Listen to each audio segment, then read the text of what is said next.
The movie is about the tragic life and weird rebirth of Shu Yin, a beautiful but unlucky girl.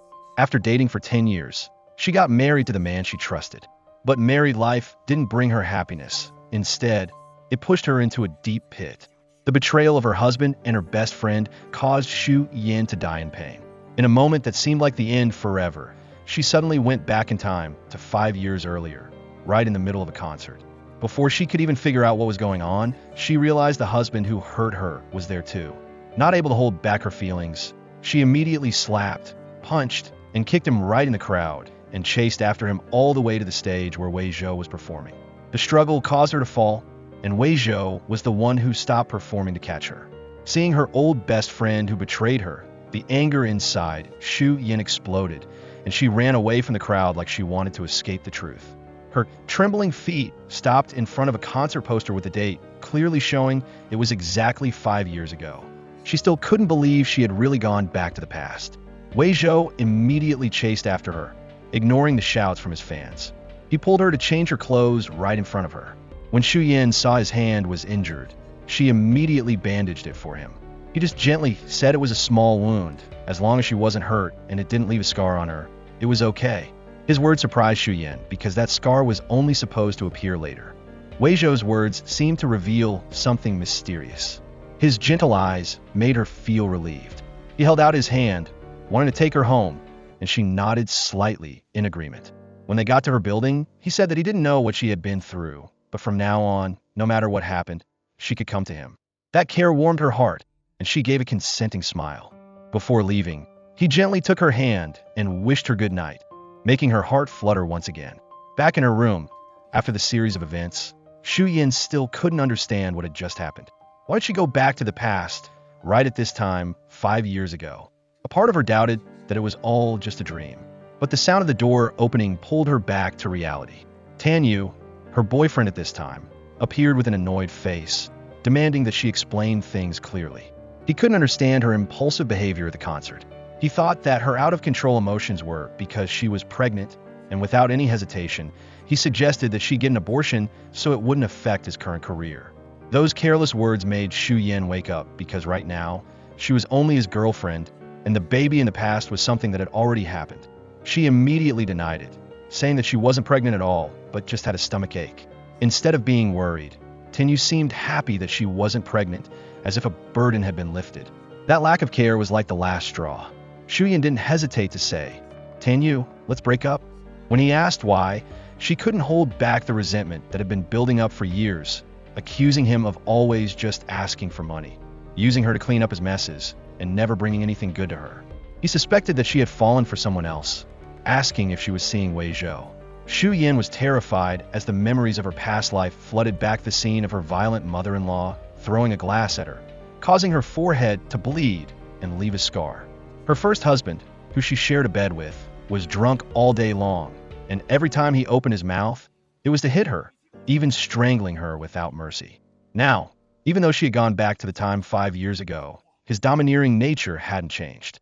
He continued to act forcefully, making her almost suffocate. Just then, Lin Yuan appeared in time to stop his violent behavior. In front of outsiders, Tanu immediately pretended that it was all just a joke between a loving couple and left as if nothing had happened. Afterward, Lin Yuan secretly reported back to Wei Zhou, making him even more worried. Wei Zhou told Lin Yuan to stay near this area, to secretly protect Shu Yin, and to immediately report back to him if anything happened. Back in her room, Shu Yin looked at the marks on her neck, her heart filled with anticipation. Tanu was like a ticking time bomb. They couldn't break up peacefully. But this time, now that she had a chance to start her life over, she definitely couldn't make the same mistakes. She wanted to leave him, but all the money she had saved up had been tricked away by him. All she had left was a little bit of savings, not enough to make an escape plan. When her eyes glanced over Wei Zhou's profile, a light flashed in her mind. A new plan was gradually forming. The next morning, holding the results of her medical exam in her hand, she felt relieved to know that she only had a mild stomach ache and wasn't pregnant. So, everything could still start over. But as she turned to walk away, she accidentally slipped and almost fell. Wei Zhou once again appeared at the right moment, reaching out to catch her. The unexpected encounter made both of them feel flustered. Shu Yin awkwardly apologized for ruining his performance last night. Wei Zhou gently replied that if she wanted to apologize, she should take him out to eat. The two of them left together for a simple meal of noodles, but the atmosphere was filled with awkwardness. In the midst of it, Wei Zhou suddenly said that compared to him, Tanu wasn't better in any way, then half-jokingly suggested that she should go with him in the future. His words surprised her so much that she choked. Seeing that, he quickly explained that what he meant was to invite her to work at a studio, that he realized she had a great ability to manage artists, and that leading an unknown group was a waste of her talent. For Shu Yi, that offer was like a lifeline, both a safe escape route from Tanu and an opportunity to start over. But she still needed more time to think. Just then, her eyes stopped on the scar on Wei Zhou's hand, exactly like the scar she used to have in the future. She was stunned, her heart rising with a strange feeling. Meanwhile, Wei Zhou silently told himself that this time he wouldn't let her get hurt again. At the office, Shu Yin was still absent-minded, remembering the strange scar on Wei Zhou's hand, the scar identical to hers in the future. Her thoughts were interrupted when she unexpectedly ran into Tanu and immediately tried to avoid him. But before he could approach her, Wei Zhou appeared. Though she escaped this time, Shu Yin was still worried about facing Tanu later. In the midst of that, she received a message from him, the content expressing remorse. He said he had sold all of his Tian Kai stocks and bought stocks in a tech company called Yu, hoping that these stocks would increase in value to return all the money he had ever tricked her out of, begging her not to break up with him. Hearing this, Shu Yin suddenly remembered that in the future, 5 years from now, it was actually the Tian Kai stocks that would experience strong growth, while Yu Tech would suffer a disastrous price drop. Realizing that he was putting himself in a dead end, she decided to temporarily wait and see what else he would do. On the way to the practice room, she happened to meet her best friend from her previous life again, the one who had colluded with Tanu to push her to the brink, causing her to die a shameful and unjust death. Though angry, Shu Yin still maintained a calm demeanor, alluding to a story about a woman with cancer. Her husband had purchased a life insurance policy with a large value and was secretly having an affair with his wife's best friend. The best friend, when discovered, justified herself by saying that, from childhood, the two had been used to sharing everything, even men. After listening, the best friend just laughed and replied, "If you die later, I will die with you, but if I die, you can take everything of mine." The words seemed touching, but for Shu Yin, after what she had experienced, it was all just a hypocritical act. She gave a cold smile, thinking to herself, if I had never died once, perhaps I would have been truly moved by that sacrifice. And then, things happened just like in her previous life. Yi Wei once again stole Shu Yan's project, bringing the plan to Wang Su and taking the opportunity to implement it that should have belonged to her. After that, Yi Wei successfully got a promotion, becoming the person in charge of planning for artists. At the same time, she began to flirt with Wang Su, making him infatuated. In the project meeting, Wang Su publicly supported the plan that Yi Wei put forward and announced that he would give her the responsibility of overseeing all the activities this time. Yi Wei was so pleased that she couldn't hide her smile, as if she had everything in her hands. But just then, Wei Zhou unexpectedly entered the meeting room, requesting to see the detailed plan for the new brand ambassador. As soon as he knew that Yi Wei was in charge, he expressed his disapproval. He frankly pointed out that Yi Wei was just a newcomer with no practical experience. If any mistakes occurred in the plan, it would directly affect his image in front of the public. So, he decided to assign the project implementation to Shu Yin and Hui Ting. Yi Wei was so angry that her face turned red, unwilling to accept it, but Wei Zhou blandly replied, "You should learn more. You can't step on the heads of your seniors to reach the sky in one step." Shu Yin could only smile when she saw Yi Wei being rebuffed. But in her heart, she understood that Wang Su was infatuated with Yi Wei, so sooner or later, he would be used by her. If she could always pull Hui Ting to her side, Yi Wei would lose a strong assistant. There was only one thing that worried her. Why did Wei Zhou always appear at the right time, taking her side? Everything was too coincidental. While she was lost in thought, Tanu unexpectedly appeared, expressing his remorse, hoping that she would forgive him and not be angry anymore. But just looking at the way he was dressed, she became alert, knowing that he didn't come to talk nicely. Despite giving all sorts of reasons for refusal, he still moved forward, taking off her clothes and forcing himself on her.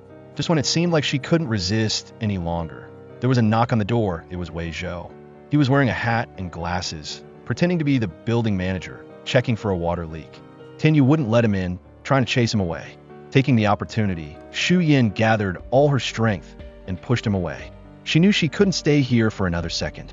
The next morning, she met Wei Zhou on the rooftop to thank him for helping her twice, once for saving her from being forced, and once for helping her regain her position in the project. He just gently said that he was only giving her back what she deserved. When asked about his offer to join his team, Shu Yin still refused. She wanted to earn the opportunity herself through her own abilities. That's the only way it would be sustainable. Wei Zhou didn't pressure her, just smiled and asked her out to dinner on the weekend. But before she could accept, Yi Wei suddenly appeared, cutting in and saying that Shu Yin already had plans with her on the weekend. Faced with that blatant interruption, Wei Zhou just gently said he would ask another time, then left. After he left, Yi Wei immediately questioned Shu Yin about her relationship with Wei Zhou. Shu Yin only gave vague answers. She even pretended to want to work on a project together, but Shu Yin bluntly made it clear, "You took my plan to Director Wang and then claimed it as your own, so how can you ask to collaborate?" Yi Wei put on an act, saying that she was doing it for Shu Yin's own good, that friends don't need to compete. But Shu Yin was no longer the foolish woman from her previous life. She said, "From now on, let's draw a clear line between us." It turned out that Wei Zhou had also been reborn from 5 years in the future. He was always struggling with whether or not to tell Shu Yin the truth that Tanu and Yi Wei would have an affair and betray her, causing her pain. But he hesitated. He was afraid that she wouldn't believe him, and he had no idea that Shu Yin, like him, was a reborner. At Not Exine Entertainment Group, Shu Yin secretly rejoiced because her investment in Tian Kai stocks had skyrocketed, just like what had happened in her previous life. She became even more certain that the path she was taking this time was correct. At this moment, Yi Wei walked in, handing her a dress and shoes to prepare for the party that evening. She immediately remembered that in her previous life, because she trusted her best friend too much, she had become a laughingstock at the party. Yi Wei had given her fake designer dresses and shoes, while she herself wore the real thing, causing Shu Yin to be ridiculed and mocked by several wealthy women. When she went to the bathroom, they even poured water on her, gloating and humiliating her without any mercy. But now, she knew everything in advance.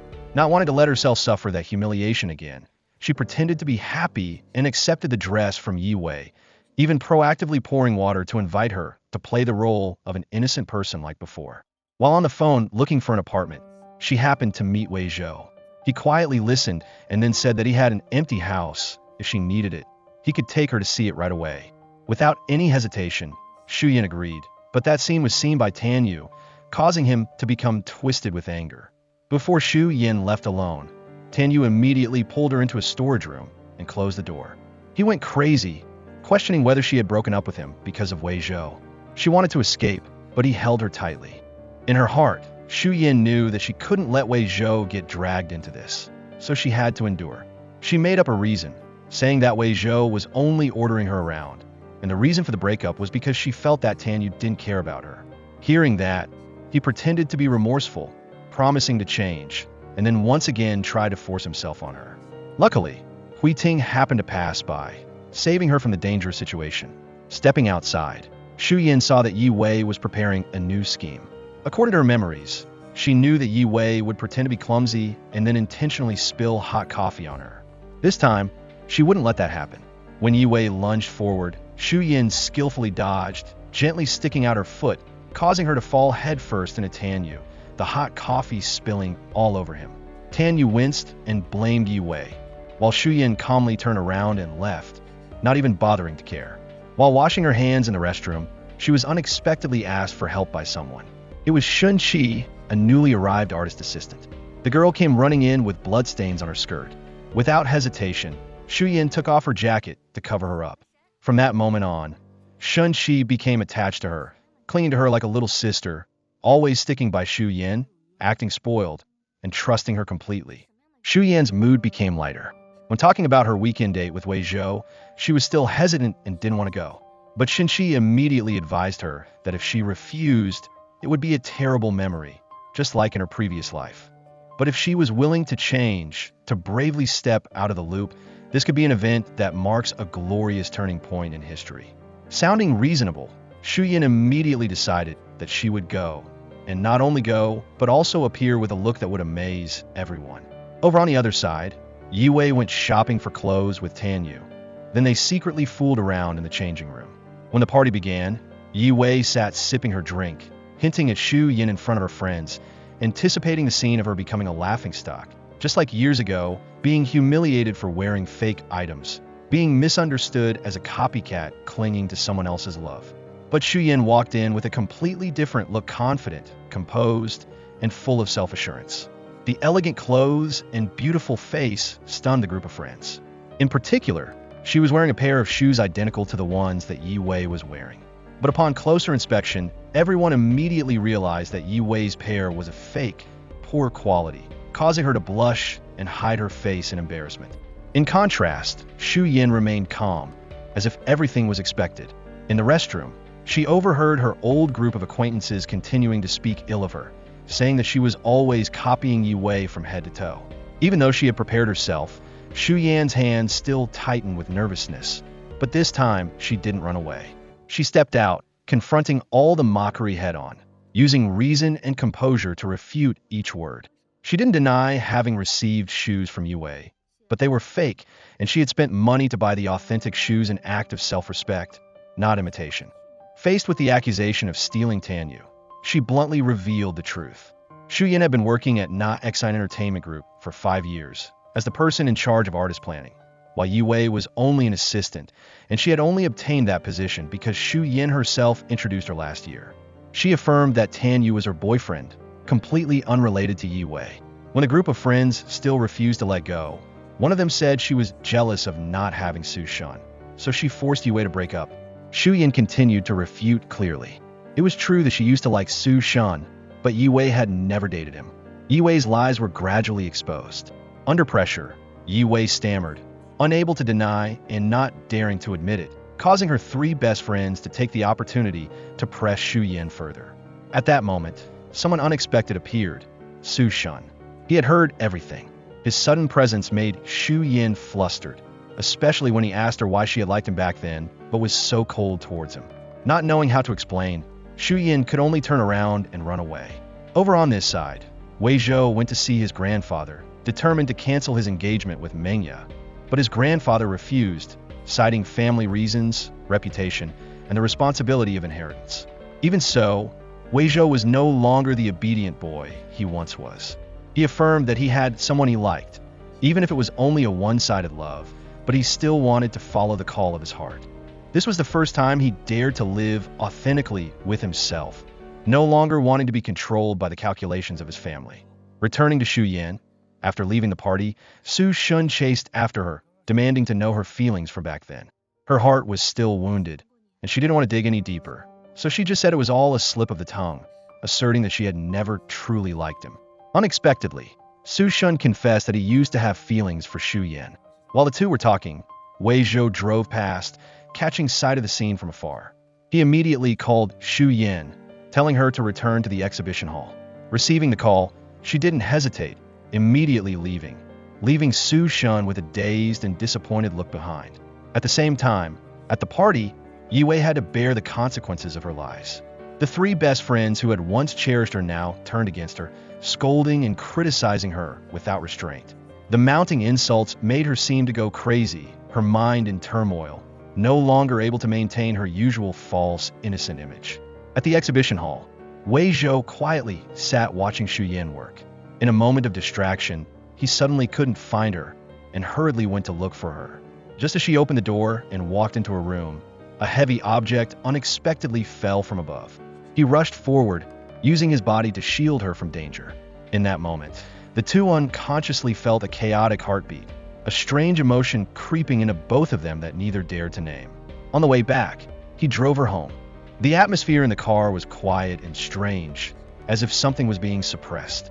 Wei Zhou broke the silence with a probing question, asking if she truly understood Tanu. Her answer stunned him. "I'm the one who understands him the most."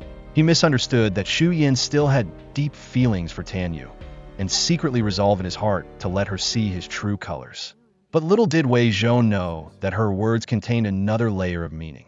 She didn't just understand Tanu because she had loved him, but because she, like him, was a reborner. She had witnessed firsthand his cruel, treacherous nature in her previous life. Now, When both of them were reborn once again, in their hearts, the question arose, should they tell each other the truth? But the fear of being doubted, of the other not believing, kept them silent. The car stopped in front of the apartment complex. Shu Yin glanced and saw Yi Wei's figure, knowing immediately that Tanu would be coming to see her later. Not wanting to interfere, she deliberately suggested going out to dinner.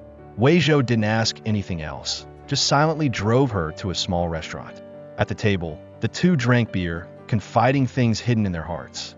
She spoke of wishes that had once been buried deep, of things she wanted to do over again. Wei Zhou quietly listened, his eyes not leaving her face. Amidst the dizziness in that moment, images of her previous life suddenly flooded back. The day he was beaten up, Shu Yin, also drunk at the time, had rushed to save him. The sudden appearance of the police caused the gang near the restaurant to run away. Shu Yin was still drunk, talking nonsense, and then suddenly grabbed Wei Zhou's hand, insisting that he go dig for treasure. But the treasure she dug up was just an old amulet left by her grandfather from when she was a child. In her drunken state, the memory of her family suddenly washed over her, and she burst into tears, both crying and laughing, running out of tears, and then teasing Wei Zhou, until finally, both of them rolled onto the grass and slept under the night sky. The next morning, Wei Zhou came to find her again. Standing from afar, he heard her complaining to a stray cat, wondering why she had slept in the middle of the grass and next to a strange man. She was with a female friend, affectionately petting the small cat. He quietly walked over, making a warm place for the cat to stay. From then on, the cat's place also became an excuse for him to silently watch her every day. As time passed, one time Wei Zhou injured his leg and had to be hospitalized for half a month. When he returned, he discovered that Shu Yin no longer came to feed the cat. A feeling of disappointment crept in, and he could only keep that memory in his heart. Sometime later, when he came to Not XI Entertainment Group to sign a contract as an artist, he unexpectedly met her again. An indescribable joy welled up in his heart, but that moment was quickly extinguished when he saw her happily walking alongside a boyfriend. His eyes were filled with sadness and regret. Now that God had given him a chance to return to 5 years ago, he only hoped that she would live a happy and peaceful life. Before leaving, he folded a paper crane and quietly gave it to her as a blessing. May all your wishes come true. That evening, Shu Yin unexpectedly received a call from Su Shan. He apologized to her for the bitter words he had once said, that he shouldn't have cut off contact with her years ago. Shu Yin didn't understand, asking him the reason for his coldness back then, and learned that it was because of a reply letter that he had received from her. Hearing this, she was confused because she had never written such a letter. To clarify everything, she arranged to meet him tomorrow, asking him to bring that letter with him. The next morning, at the rehearsal for the fashion show, Shu Yin appeared with a completely new style, causing everyone to exclaim in praise. Her boyfriend was so excited that he wanted to rush over and hug her in front of everyone. That scene didn't escape Wei Zhou's eyes. His heart felt like it was on fire, jealousy burning fiercely, and unable to bear it, he made an excuse to change clothes, dragging Tanu away from there to avoid having to witness any more uncomfortable scenes. At the show, Yi Wei was also present. When she saw Tanu appear, her eyes lit up, and she didn't stop complimenting him on his handsomeness in front of everyone. "If you like him, I'll give him to you." That sentence made Yi Wei, who was pretending to be haughty, even more flustered. The show ended, and Tanu still clung to Shu Yin, looking for every way to be close to her. Wei Zhou stood at a distance, unable to hide his discomfort. In a moment of impulsiveness, he splashed an entire glass of water on Tanu, forcing him to go to the restroom to change. Taking that opportunity, Wei Zhou asked Shu Yin to go see an apartment, but she skillfully refused, using the excuse that she was busy, promising him another time. Inside the backstage area, Yi Wei once again approached Shu Yin, expressing her remorse for the things she had done, trying to salvage their friendship, hoping to be forgiven. But Shu Yin was no longer the naive girl she once was. She calmly accepted the apology, outwardly cheerful, but inwardly full of calculations. She deliberately emphasized that recently Tanu had been very indulgent with her, promising to buy her the designer bags that she had always loved, and even planning to take her to see a new house, implying the possibility of a proposal. The gentle but deep-seated provocations stirred up Yi Wei's greed, causing her to begin to develop the intention of taking everything from Shu Yin. Leaving the show, Shu Yin went around to the back gate and caught sight of Wei Zhou and Shen Qi talking intimately. He even thoughtfully gave her gifts and put Shen Qi in a car. That scene unintentionally created a big misunderstanding in Shu Yan's heart. She thought that the two were dating, but in reality, Shen Qi was Wei Zhou's younger sister, arranged by his grandfather to work as his assistant to support his work during the startup phase. That evening, Shu Yin went to Su Shan's restaurant as agreed. He showed her the letter from years ago, the letter that had caused him pain and estranged him from her. As soon as she read it, she recognized that the handwriting was not hers, but that Yi Wei had copied and forged it. She immediately affirmed to Su Shan that she had never written that letter. The clarified truth made her even more certain that in the past, Yi Wei had secretly harmed her many times without her knowing. On the way home, Shu Yin suddenly felt like someone was following her. She panicked and ran behind a wall, trying to hide. Unexpectedly, that person was Tanu.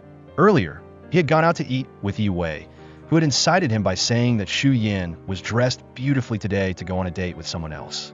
She also mentioned that Shu Yan's mother had had an affair, causing Tanu to infer that Shu Yin was also unfaithful. Blind jealousy turned him into a man out of control. He interrogated her, choked her, and repeatedly threatened her, saying that she would never escape him in this life. In that dangerous moment, Wei Zhou unexpectedly appeared. Without saying a word, he rushed forward and beat Tanu relentlessly. He held her tightly in his arms, as if afraid she would disappear from his embrace. In that warm embrace, he blamed her for not answering her phone, causing him to worry all evening. She didn't understand why he was so worried about her when there was no binding relationship between them.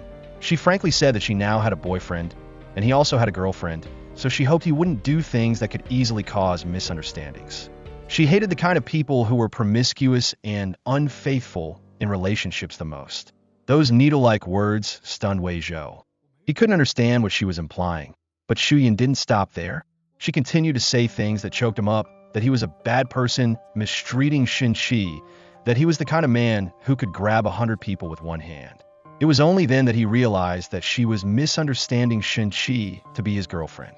In her eyes, he was no different from an octopus with teeth full of tentacles embracing the whole world. He immediately called Shen Qi, exclaiming, "You're the one who ruined your brother's happiness today." As soon as the misunderstanding between Shu Yin and Wei Zhou was resolved, Shu Yin could only smile awkwardly like a fool, wanting to find a hole to crawl into. She had no choice but to change the subject, hurriedly tending to the wound on his hand to hide the embarrassment in her heart. While bandaging him, she kept apologizing for misunderstanding him and acting rashly with him. Wei Zhou just gently said, "It's true that I like you, but rest assured, I won't do anything to hurt you. I'm just asking for a chance. Please think carefully." Those sincere words flowed like a quiet stream into Shu Yan's heart, making her speechless and unable to believe that in this chaotic world, there was still someone who cherished her so much. In another corner, Tinu was once again flirting with Yi Wei. He demanded kisses, demanded affection, but Yi Wei, even though she liked him so much that her face turned red, still tried to appear haughty, not letting him easily get her. That night, Wei Zhou returned to his room, hugged Xiao Bai, the small cat that had once helped him watch over Shu Yin, and happily boasted that he had confessed his love to her. But at that moment, Mingya, his betrothed according to the marriage contract, suddenly appeared and heard everything. She half-jokingly mocked him, saying that even if she didn't touch Shu Yin, she herself had many boyfriends, but the marriage contract between the two couldn't be canceled. Standing before Wei Zhou's cold gaze, she unexpectedly stood up, proactively taking off her clothes, planning to seduce him on the spot, but he immediately pushed her away, using all his strength to strangle her, throwing her straight out without any leniency. The next morning, at the office, Su Shan personally brought breakfast to Shu Yin. That scene caught Wei Zhou's eyes, making him seethe with jealousy. He angrily snatched the breakfast away, sitting alone, eating ravenously, leaving Shu Yin with a helpless and funny look. She felt that he looked no different at this moment from a child sulking because of jealousy. At the raincoat product testing for the new project, Wei Zhou personally suggested using dirty water to test the durability and reliability. And the person who had to wear the raincoat and take the brunt of it was none other than Tanu. Being doused with water on his head in front of everyone, Tanu was both angry and humiliated, but didn't dare to resist. Wei Zhou even stepped forward, grabbing his collar, pushing him down into the water without any courtesy. He coldly warned, "Stay away from Xu Yin. Don't play dirty tricks behind her back one more time." After the market crash, stocks plummeted uncontrollably, and Tanu fell into a panic. He had taken out a high-interest loan to invest in a tech company called Higo. Now, he was not only penniless, but also drowning in debt. In his desperation, he began to target Xu Yin, wanting to squeeze money out of her, knowing that he had originally intended to say goodbye today. But seeing him call, sweet-talking, and wanting to make amends, Xu Yin immediately sensed that something was wrong. She had heard on the morning news that the stock market was in terrible shape. Seeing Tanu's slippery attitude, she immediately understood that he didn't want to break up because he still hoped to squeeze out her remaining feelings. Knowing it was a trap, Xu Yin still smiled, pretending to be naive, and agreed to go to dinner. During the meal, she even deliberately said she would help the two of them find a way to make money, like a ray of light in the midst of the crisis. Tanu and Yi Wei, thinking it was true, beamed with joy, like they had struck gold, their smiles never stopping. When Xu Yin went out to the restroom, Tanu quickly told Yi Wei that he would end this relationship because he had decided to propose to Xu Yin.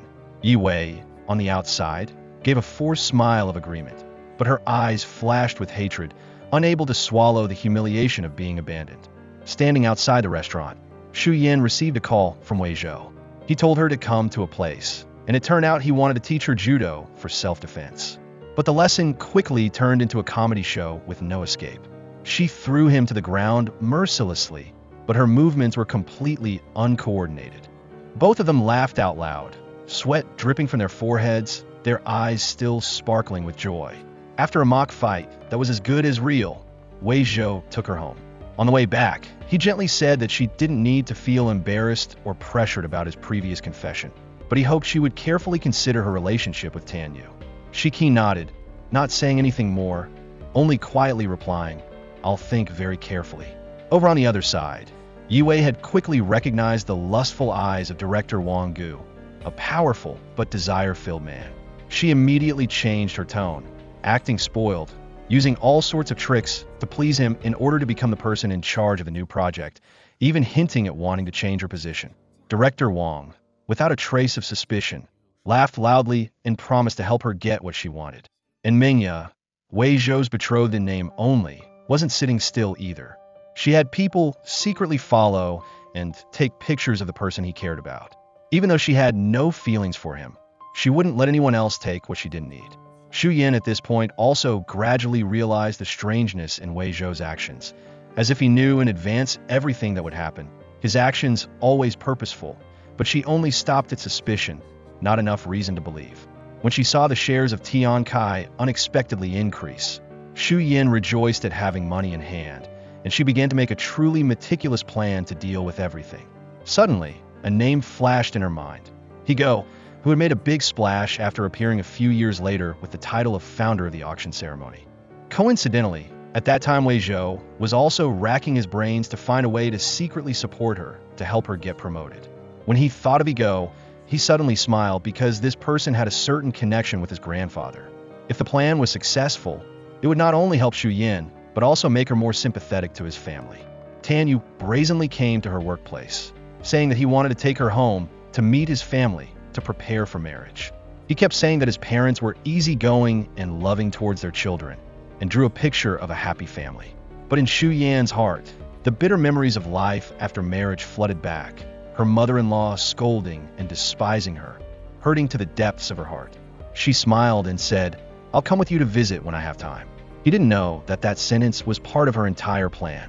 When she saw Tanu and Yi Wei secretly getting close, Xu Yan deliberately pushed him into the situation. She said, "I'm going to eat with Hui Ting. It would be a pity for Yi Wei to eat alone. You eat with her for me, okay?" She even transferred money to his account, saying it was to invite Yi Wei to a proper meal. Tanu was secretly delighted, taking Yi Wei out to eat, unaware that he had stepped into the vortex that Xu Yan had set up. And director Wang Gu was no less cunning, deliberately inviting Xu Yan and Hui Ting out to dinner under the guise of work. At the table, he kept making difficult requests about preparing a reality show that was clearly trying to make things difficult for Xu Yan, forcing her to compromise if she wanted the project to be approved. Xu Yan tried to offer suggestions to Wang Gu about how to implement the program, but was brushed aside. He used the excuse that she wasn't capable enough, intending to hand the entire project over to Ting and Yue, and then blatantly kicked her out of the dinner table. Just as she reached the door, Xu Yin unexpectedly ran into Wei Zhou standing outside. He had overheard the entire conversation and couldn't hide his dissatisfaction. Wei Zhou approached and pinned her against the wall, wanting her to face the truth that she was being suppressed but still enduring it, that she could completely rely on him.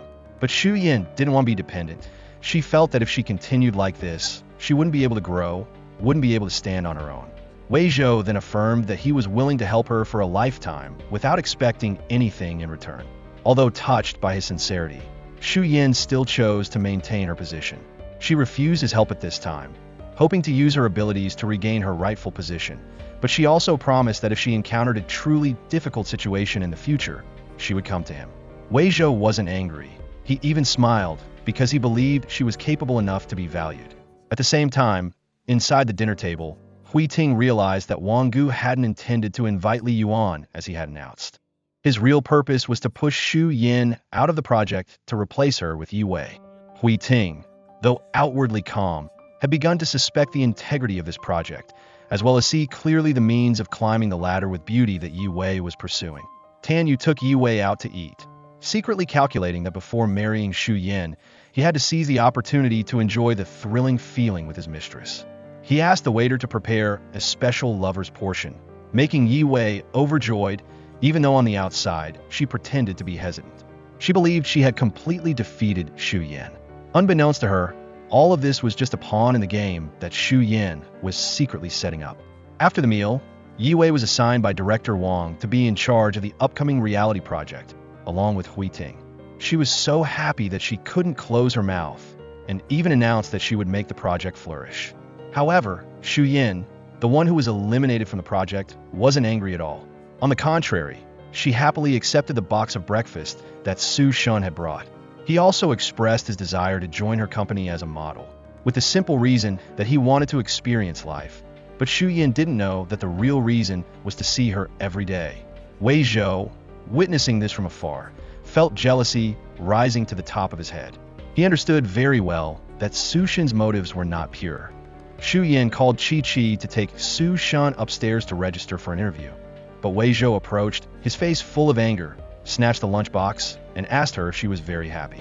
Just then, Wang Gu and Yue appeared, smiling and greeting Wei Zhou. He didn't bother to acknowledge them, only coldly forcing Yue to apologize to Xu Yin for butting into the project.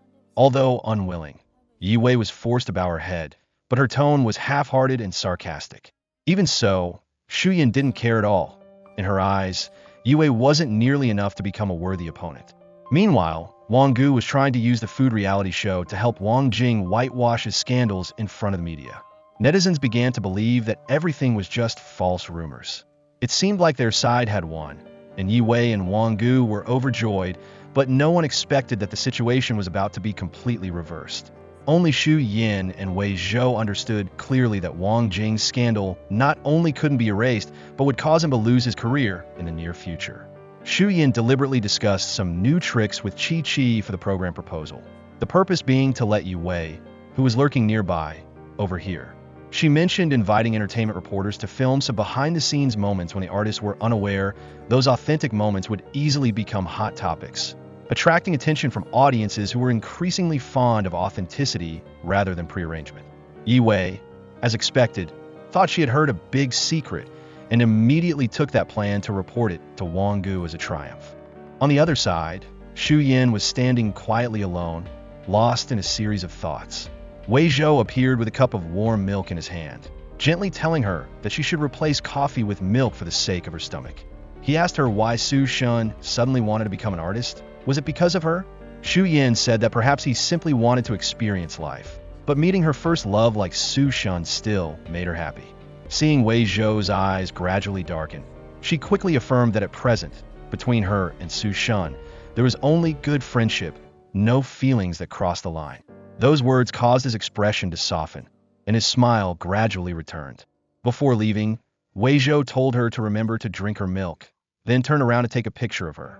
She thought to herself that Wang Gu was really stupid to know that entertainment reporter Chi was ambitious and difficult to control, but still let Yue lead him, a wrong move. The karma for Yiwei this time would definitely not be light.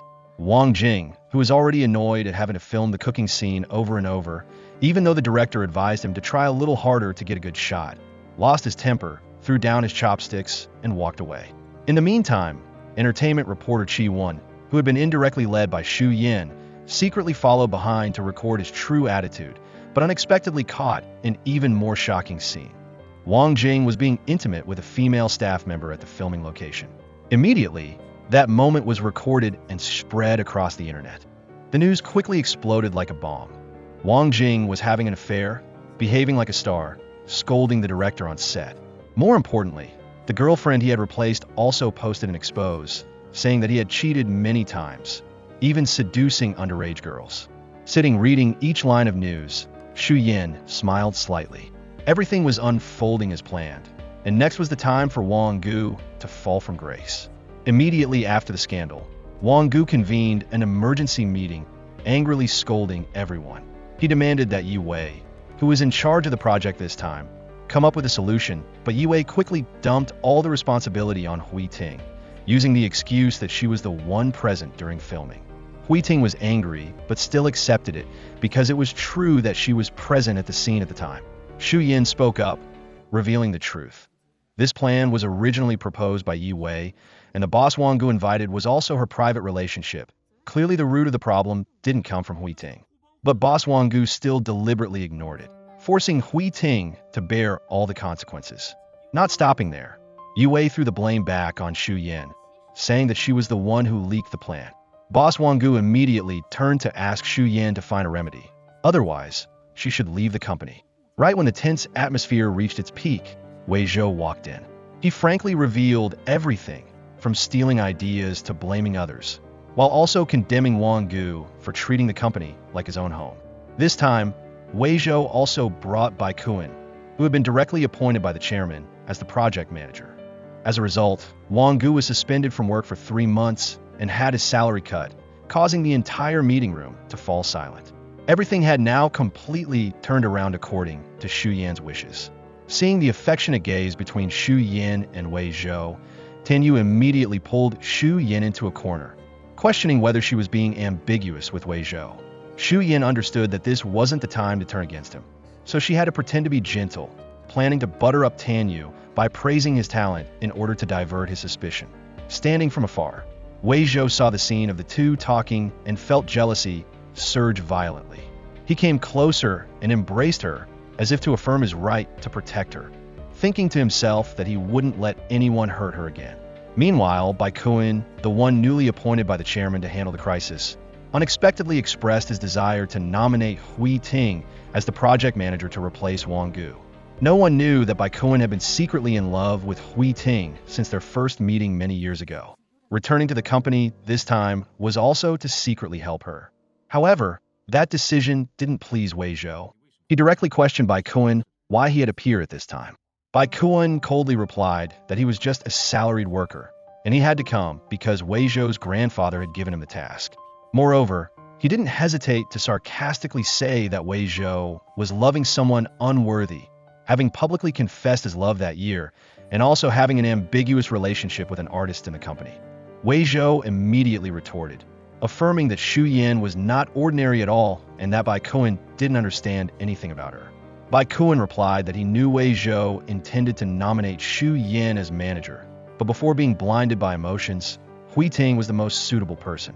In the midst of that, Yiwei shamelessly came to find Xu Yin, pretending to apologize, blaming her poor memory for not being sure whether Xu Yin had really said it or just accidentally overheard. She even used the excuse of being best friends to hope to be forgiven. Although knowing clearly Yiwei's scheme in her heart, Xu Yin still endured it because the plan wasn't completed, calmly replying that she wouldn't pursue the matter anymore. Ting knew clearly that this management position had been given to her because of circumstances, but she still sincerely thanked Bai Kuan for believing in her, while also expressing her desire to coordinate with Xu Yin to overcome the crisis. Xu Yin was also willing to help her.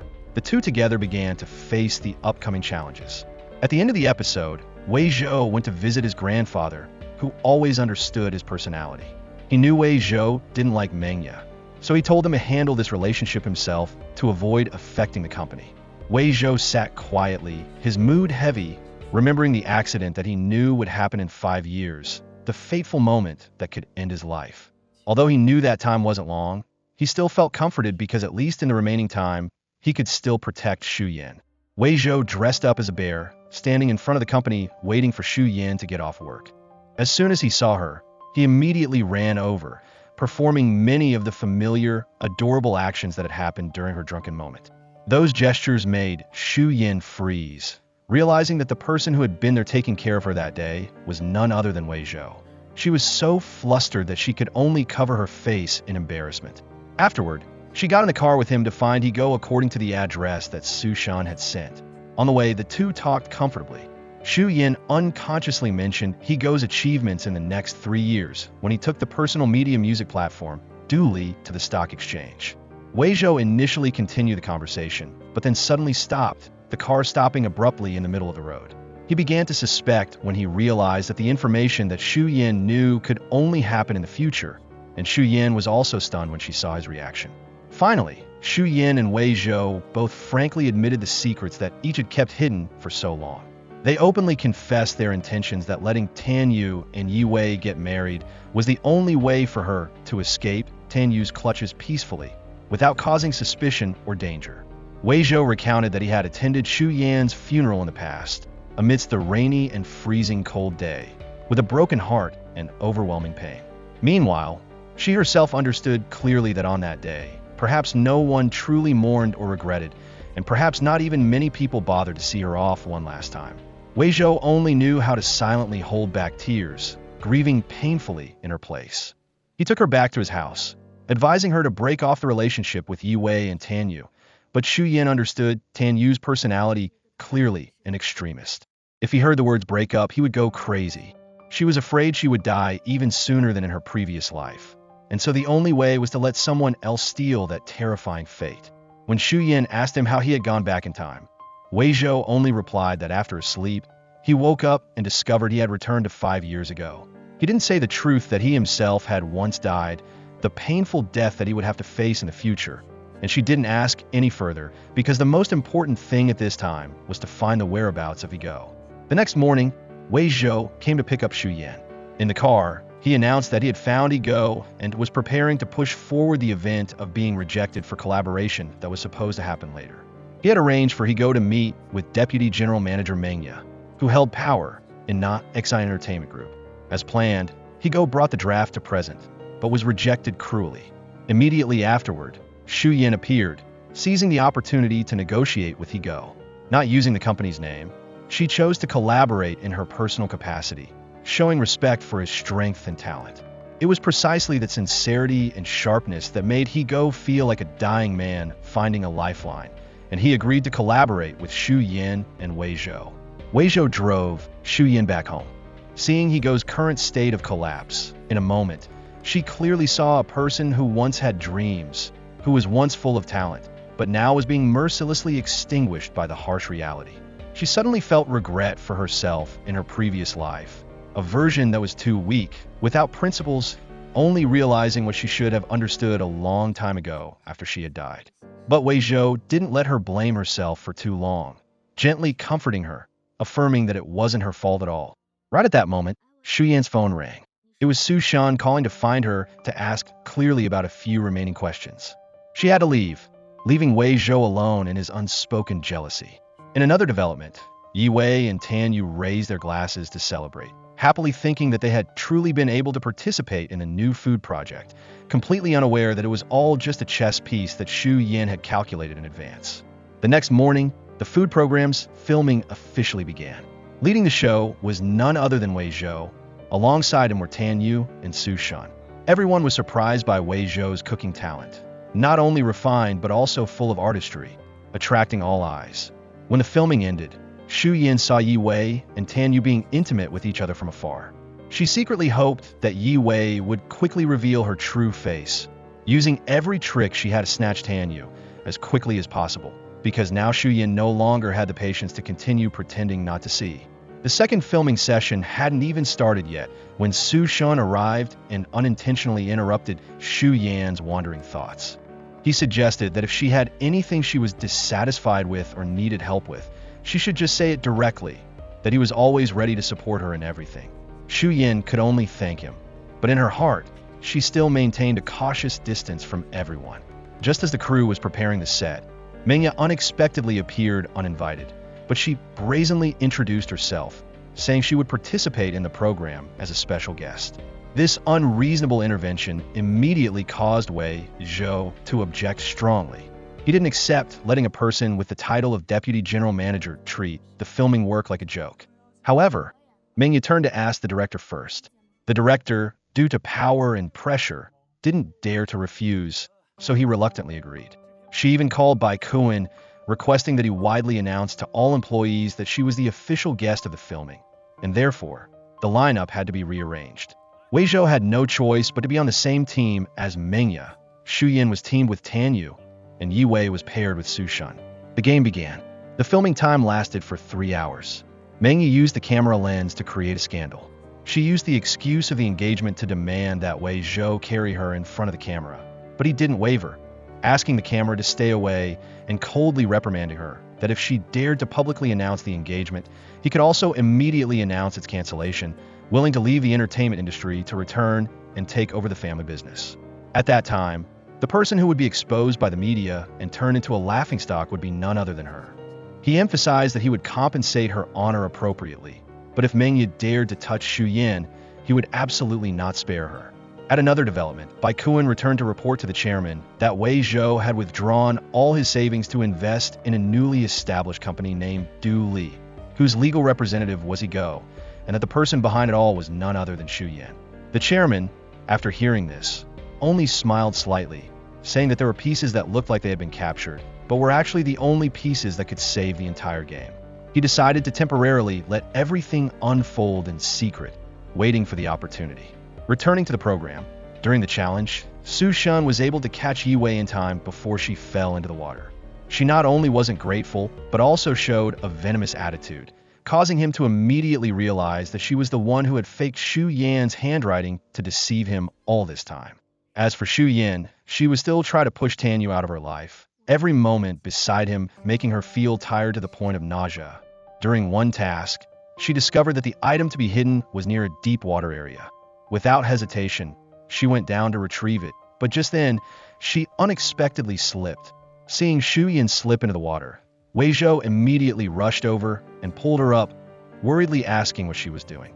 But Shu Yin was only afraid that the camera would accidentally capture that scene. Wei Zhou didn't care about the camera at all. All he cared about was her safety. Shu Yin looked at him and said that this time, perhaps she could change her fate. Her eyes were directed at the box under the water. In her previous life, Tanu had used an old trick, giving Yi Wei a necklace after borrowing money from her. That item was the gift he used to win over Yi Wei, leading to a chain of tragedies later. This time, if she could get it first, perhaps things would be different. Hearing this, Wei Zhou didn't hesitate and dove down to retrieve the box, then carried her back to shore. Just as she reached the shore, Yi Wei ran over. Seeing the box in Shu Yan's hand, she sweetly mentioned their friendship, hoping Shu Yin would give it to her, but Shu Yin didn't agree. That decisive attitude made Yi Wei angry, and she planned to rush over and snatch it.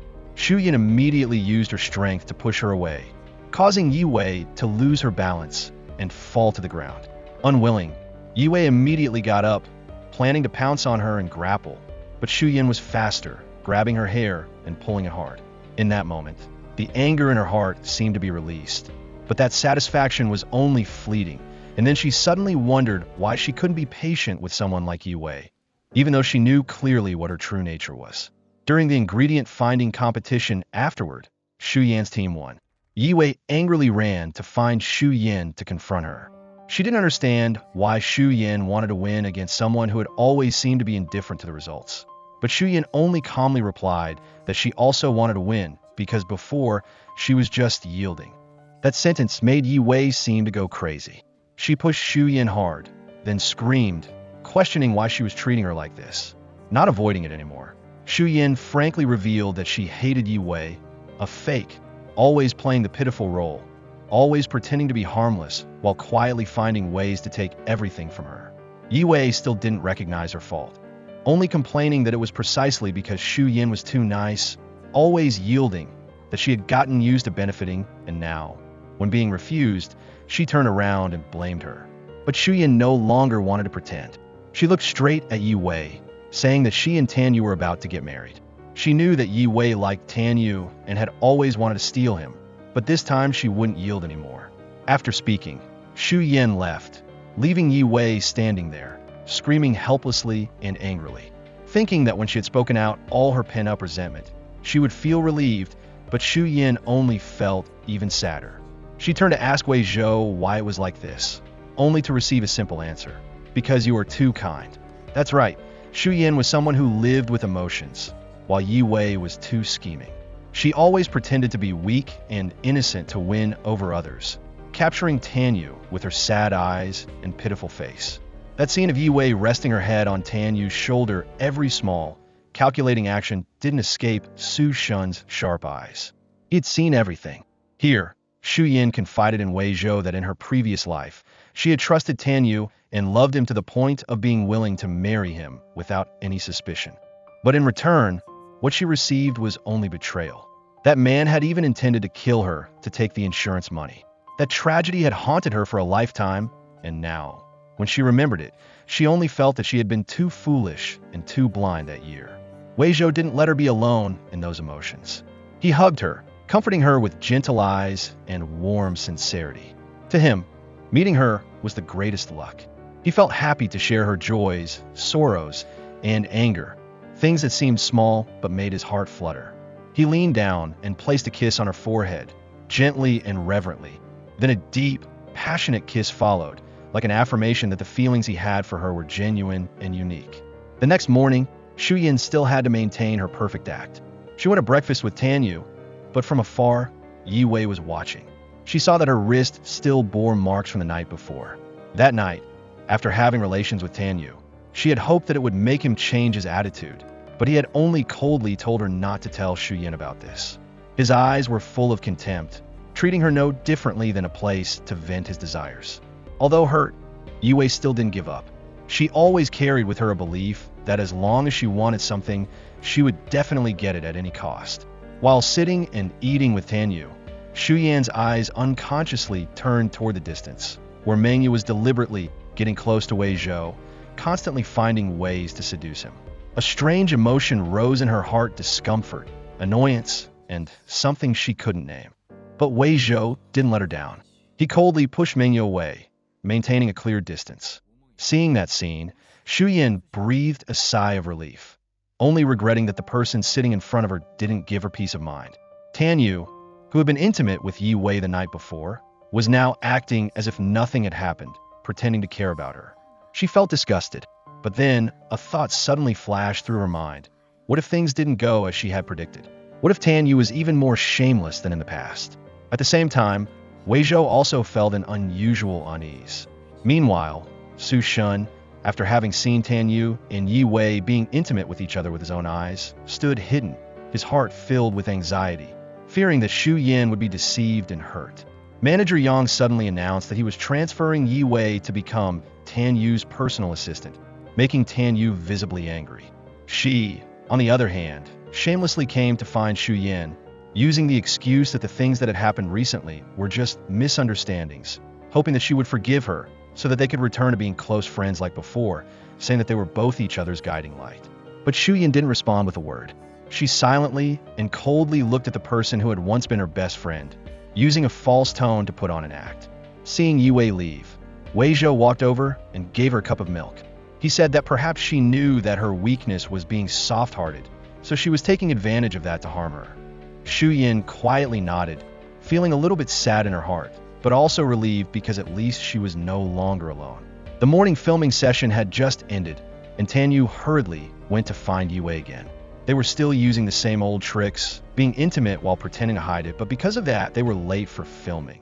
The director angrily threatened to report it to the company if they didn't compensate for the contract on time.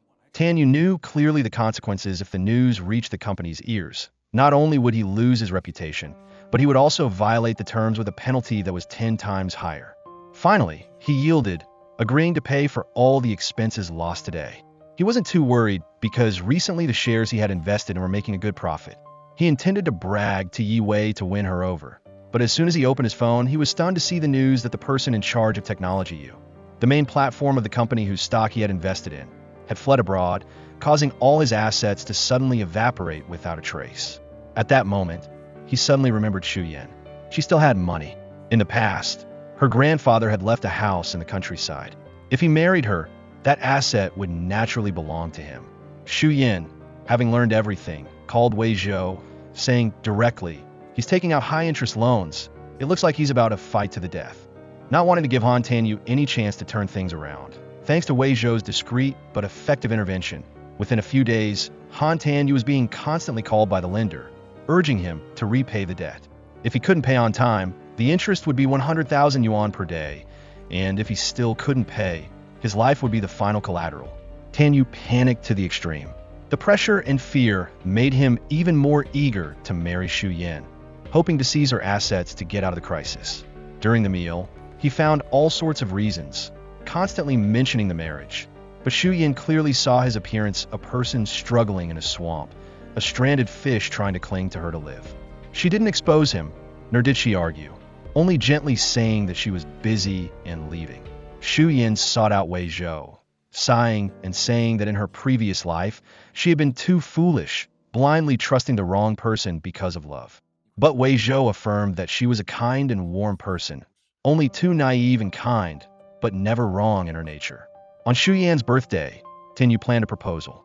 He secretly prepared fireworks, creating a romantic display in front of colleagues, hoping to move her to agree to marry him. No one knew that the venue at the farm where the proposal took place was secretly supported by Wei Zhou, and when he saw Shu Yan sitting next to Tanyu, knowing that it was just a play she was putting on, he couldn't avoid a feeling of pain in his heart. She pretended to agree in order to push Tanyu and Yi Wei into the right position. They wanted a perfect couple. Unexpectedly, Yi Wei still shamelessly sought out Shu Yan once again. She continued to use her apologetic tone, hoping to mend their past friendship, but when Shu Yan refused, she immediately turned her face like she was going crazy.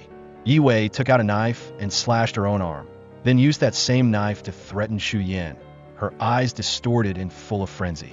At that moment, Wei Zhou appeared. He rushed forward to stop her in time, then carried Shu Yan away from the scene. The wound wasn't deep, but it made her panic. Wei Zhou carefully bandaged her, holding her in his arms, comforting her. He wanted to report it to the police, but she stopped him because if they did, all the plans that the two were secretly implementing would be ruined. She trembled, saying, "If we act rashly at this time, it will only make them alert and prepare." Wei Zhou tightened his embrace, agreeing not to report it, but in his heart, he was ready to protect her at all costs. At the same time, Tanyu was leisurely at home, waiting for Shu Yan to return to consolidate their feelings after the successful proposal. But as soon as he entered the room, the bathroom door burst open, and Yi Wei stepped out with a towel wrapped around her body. His face turned pale, but Yi Wei continued to seduce him. Although afraid, Tanyu still couldn't resist her sick enticement. On this side, Shu Yan was still unable to calm down. Yi Wei not only wanted to steal Tanyu, but was also willing to harm herself and threaten others. A person like that couldn't be easily eliminated as she had thought. Seeing her uneasiness, he hugged her, saying, "I will always be here, forever protecting you." They melted into this intense kiss, like all their worries just vanished in that warmth. Then, Shu Yan starts flaunting around the office that Tanyu just proposed to her. Wei Zhou's totally confused by this. I mean, she was trying to call off the whole engagement before, so why is she making this marriage public knowledge? When he asks her about it, Shu Yan just coolly says the more public this all is, the harder Tanyu's career is going to tank when it all falls apart. Meanwhile, Yi Wei finds out that Tanyu's planning to take Shu Yan home to meet his family. His mom was even signing up for a baking class at the community center. As they were talking, Ting and Chi suddenly showed up, curious about what was making them so happy. Right after that, Shu Yan also showed up, enthusiastically congratulating them on the upcoming Meet the Parents trip. Chi made sure to point out that a good boyfriend should buy his girlfriend a new outfit before meeting the family, and definitely shouldn't buy shoes, since giving shoes is like sending someone away. That evening, Yi Wei showed up to see Shu Yan wearing a fake smile and holding a carefully wrapped gift box. Inside was a pair of red high heels. Seeing the gift, Shu Yan felt a pang in her heart. She couldn't believe those shoes were right in front of her. Was the wheel of fate starting to turn again? But this time, she was different. Maybe she could change her destiny this time around. Yue also schemed to invite her to the baking class in Baida Plaza, which is where Tan Yu's mom was taking lessons. Hearing that, old memories flooded back. That place was where her future mother-in-law used to humiliate her so easily. But since her attitude had changed, and Yue wasn't the same person either, she'd agree to go. She wanted to see what they were really planning. At the same time, Weizhou felt like current events were deviating from the path they took in his previous life. What worried him the most was that the traffic accident he had was likely to happen sooner. Because of that, he immediately called Bai Kuan and asked him to take care of Xiaobai. On top of that, Weizhou also wanted Bai Kuan to secretly transfer all the assets in his name to Xu Yin, but absolutely not let his grandfather find out. Hearing those words, Bai Kuan was horrified and thought he'd gone crazy. Tan Yu met up with Yue for a drink, intending to end their relationship. He felt like it was impossible to maintain a love triangle, especially at such a sensitive time. However, Yue wasn't panicked or sad at all. Instead, she used a soft and challenging tone to try and hold on to him, which just made him even more confused. At the same time, at the baking class in the community center where Tan Yu's mom was taking lessons, Xu Yin and Yue also showed up. When she saw Xu Yin sitting at her usual table, the mom immediately started yelling at her to leave, saying it was her seat. But Xu Yin didn't back down and calmly fired back, which made the mom furious. Yue quickly apologized for her and pulled Xu Yin up to move seats. That immediately pleased Tan Yu's mom, who praised Yue for being so considerate and polite, unlike Xu Yin, whom she considered rude and arrogant. Yue became even more smug, thinking that Xu Yin had completely lost points in front of her future mother-in-law. She kept bragging about her love for baking and cooking, things that Tan Yu's mom really loved, trying to score major points. Xu Yin, on the other hand, acted aloof and blunt, intentionally making a bad impression on her future mother-in-law. But it was all a carefully calculated plan to get Tan Yu's mom to reject the marriage from the start. In another scene, Mengyo approached Wei Zhou's grandfather, pretending to be interested in the company's business. She intentionally said that she had refused to invest in Douli because she realized it was a scam company, and she didn't understand why Wei Zhou chose to partner with them. She implied that someone had put him under a spell. Seeing the grandfather's worry, Mengyo gently reassured him, saying to just let things play out for a while longer, and Wei Zhou would eventually come to his senses. According to her plan, Xu Yin forced Tan Yu to spend a large sum of money to buy her handbags. She argued that she needed to dress formally to meet his mom, and besides, Tan Yu was an up-and-coming artist under Luo Yin Group, and a rising star needed to maintain appearances. The reasons sounded plausible, so even though he was broke, he gritted his teeth and paid up. Watching her buy bag after bag made him boil with anger, while Xu Yin gleefully thought back to how she used to save money for him out of love in her previous life, only to be blatantly deceived. To make up for the financial hit, Tan Yu planned to hold the Meet the Parents dinner at a high-end restaurant managed by Su Shan. He asked Xu Yin to call and make a reservation, but she only pretended to call and didn't mention the reservation at all. When Su Shan called back, she maintained that same attitude, which made Tan Yu so angry he couldn't speak. Su Shan, unaware of Xu Yan's secret plan, just thought she was really going to marry a terrible guy. Worried about her, he reached out to the friends who had bullied Xu Yin at Yi Wei's request to explain everything.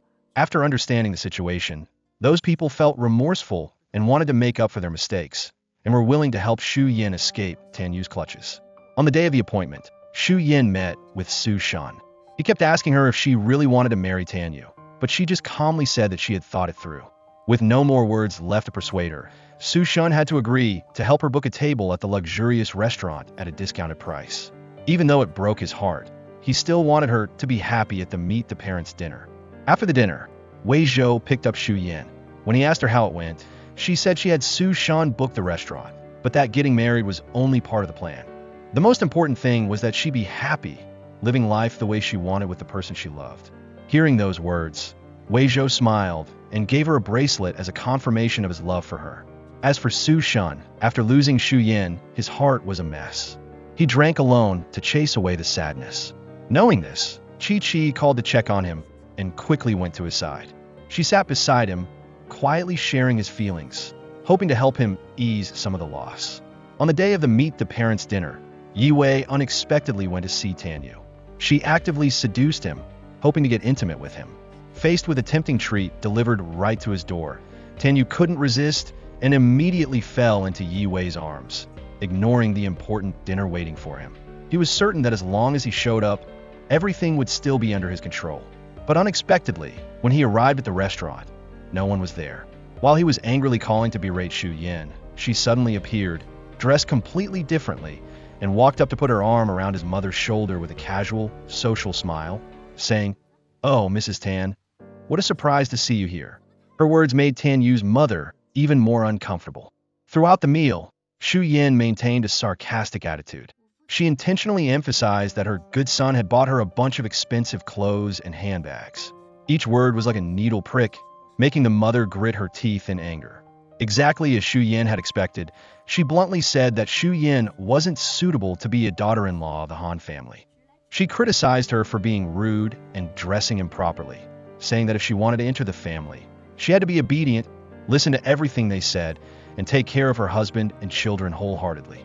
Tan Yu's mother also clearly stated that the men of the Han family were not allowed in the kitchen, and that all the housework, from cooking to raising the children, was the wife's responsibility. Xu Yin not only didn't react, but also kept nodding in agreement, pretending to be well-behaved. This made Tan Yu extremely pleased, thinking that she was finally obedient and listening to him. Not stopping there, the mother also demanded that Xu Yin get a premarital medical exam to ensure her reproductive health before they could even think about getting married properly. Not only would she have to earn money, but she would also be bound to the responsibility of caring for her husband and children, taking care of the family in every little detail. After listening to all the demanding requests and the dismissive way Tan Yu's mother spoke, Xu Yin calmly asked one last question, and then deliberately poured water, letting it spill onto the woman's hand. Scolded for her careless behavior, she coldly dropped a bombshell, saying that she had put up with this woman for far too long. She declared that no girl deserved to serve a man like Tan Yu, and then walked out straight, leaving everyone stunned. Tan Yu rushed after her, demanding an explanation. In response, Xu Yin bluntly said she wanted to break up. Those words made Su Shun, who had been secretly watching, overjoyed. Tan Yu, on the other hand, threatened her, saying she didn't have the right to break up with him. Wasting no time on arguments, Xu Yin immediately took action, using a judo move to throw him to the ground, leaving him in so much pain he couldn't stand up. Rejected and beaten, Tan Yu was also constantly scolded by his mother for bringing back such an impudent girl. He was confused and couldn't understand why Xu Yin had suddenly turned on him like that. That night, he went to knock on her door, yelling and banging incessantly, demanding to see her. But what he didn't expect was that Xu Yin had moved out long ago. Now she lived in the house that Wei Zhou had prepared, a small, peaceful haven where no one else could interfere. They exchanged a kiss that contained all the love they had been holding back for so long. After so much loss and pain, they could finally be together properly. Two souls who had been hurt now found each other, blending together in a passionate night. Xu Yin breaking up with Tan Yu also allowed Su Shan to finally let go of the knot in his heart. He was overjoyed, raising a glass to celebrate with Chi, his mood brighter than ever. Meanwhile, Tan Yu, filled with rage, went to the company and threw everything off the table, demanding that the employees call Xu Yin out. When she appeared, she didn't say a word, just stepped up and slapped him across the face, one slap after another. He angrily tried to retaliate, but Wei Zhou appeared and coldly delivered another earth-shattering slap. He screamed and struggled, demanding justice, trying to prove he wasn't wrong, but Xu Yin calmly presented undeniable evidence, a clip of him cheating with Yi Wei. Without hesitation, she threw the engagement ring in his face, bitterly saying, "Someone like you? How could I possibly marry you?" The video quickly went viral on social media. The online community didn't hold back, calling them both adulterous partners. With their reputation destroyed, the two wrongdoers turned on each other, competing to blame each other to escape punishment. Tan Yu was shocked to realize that he was falling into a crisis. Without Xu Yin, without marrying the golden goose of a wife, he didn't know where he would get the money to pay off his mounting debts. At this point, he began to wonder, how did Xu Yin get that clip? Maybe she had known everything for a long time, but stayed silent, wanting to give him a chance to end things with Yi Wei. And when he didn't appreciate it, she delivered the decisive blow. Yi Wei, on the other hand, acted calmly, blaming Xu Yin. She argued that the two of them had fallen in love, and if anyone was to blame, it was Xu Yin for not being attractive enough to keep a man. Not only did she not admit her mistakes, she casually proposed to marry Tanu, claiming that the two of them were true love. But Tanu immediately turned on her. He mocked Yue, saying that besides her passable looks, she had nothing. No education, no money, no future. He even begged her not to bother him anymore. Hearing those bitter words, Yue slapped him hard across the face. She bitterly realized that she thought she was clever enough to steal everything Shu Yin had. Wei Zhou, who happened to witness everything, just stood there silently, feeling that at least some justice had been served for Shu Yin. Not stopping there, the fact that Tanu had abandoned an important filming session for 2 hours without notifying the crew was also exposed. He frantically went to Bai Kuan to apologize, but Bai Kuan had run out of patience. Without beating around the bush, he announced the suspension of all of Tanu's activities, officially suspending him from all work, cutting his salary, and handing everything over to Su Shen to manage. Not only him, but Yue didn't escape the consequences either. For her misconduct and damage to the company's reputation, she was fired immediately. Too insane, Yue called Shu Yin repeatedly, begging for help, but all calls were in vain. She didn't know that at that time Shu Yin was happy in Wei Zhou's arms, in a peaceful, gentle, and loving place. While Shu Yin lived her most brilliant days, Yue was drowning in a nightmare. Social media was filled with curses and insults, and shame and fear overwhelmed her. At her wit's end, Yue forged a letter from Shu Yin, making up a story accusing the people at the publishing house of fraud and forcing Tanu to pay damages. She even posted the letter online using an anonymous account. Before she could even explain, she was slapped right across the face by a woman who accused her of being treacherous, going back on her promises, and now turning around and falsely accusing them of fraud. Faced with those blatant accusations, Shu Yin only asked one question: where's the proof? And that forged letter was produced, with her name clearly written on it. In that instant, Shu Yin immediately realized that Yue was behind it. Without hesitation, she went straight to her, dragged Yue in front of the two accusers, snatched the phone from Yue's hand, and uncovered undeniable evidence. The anonymous account belonged to her.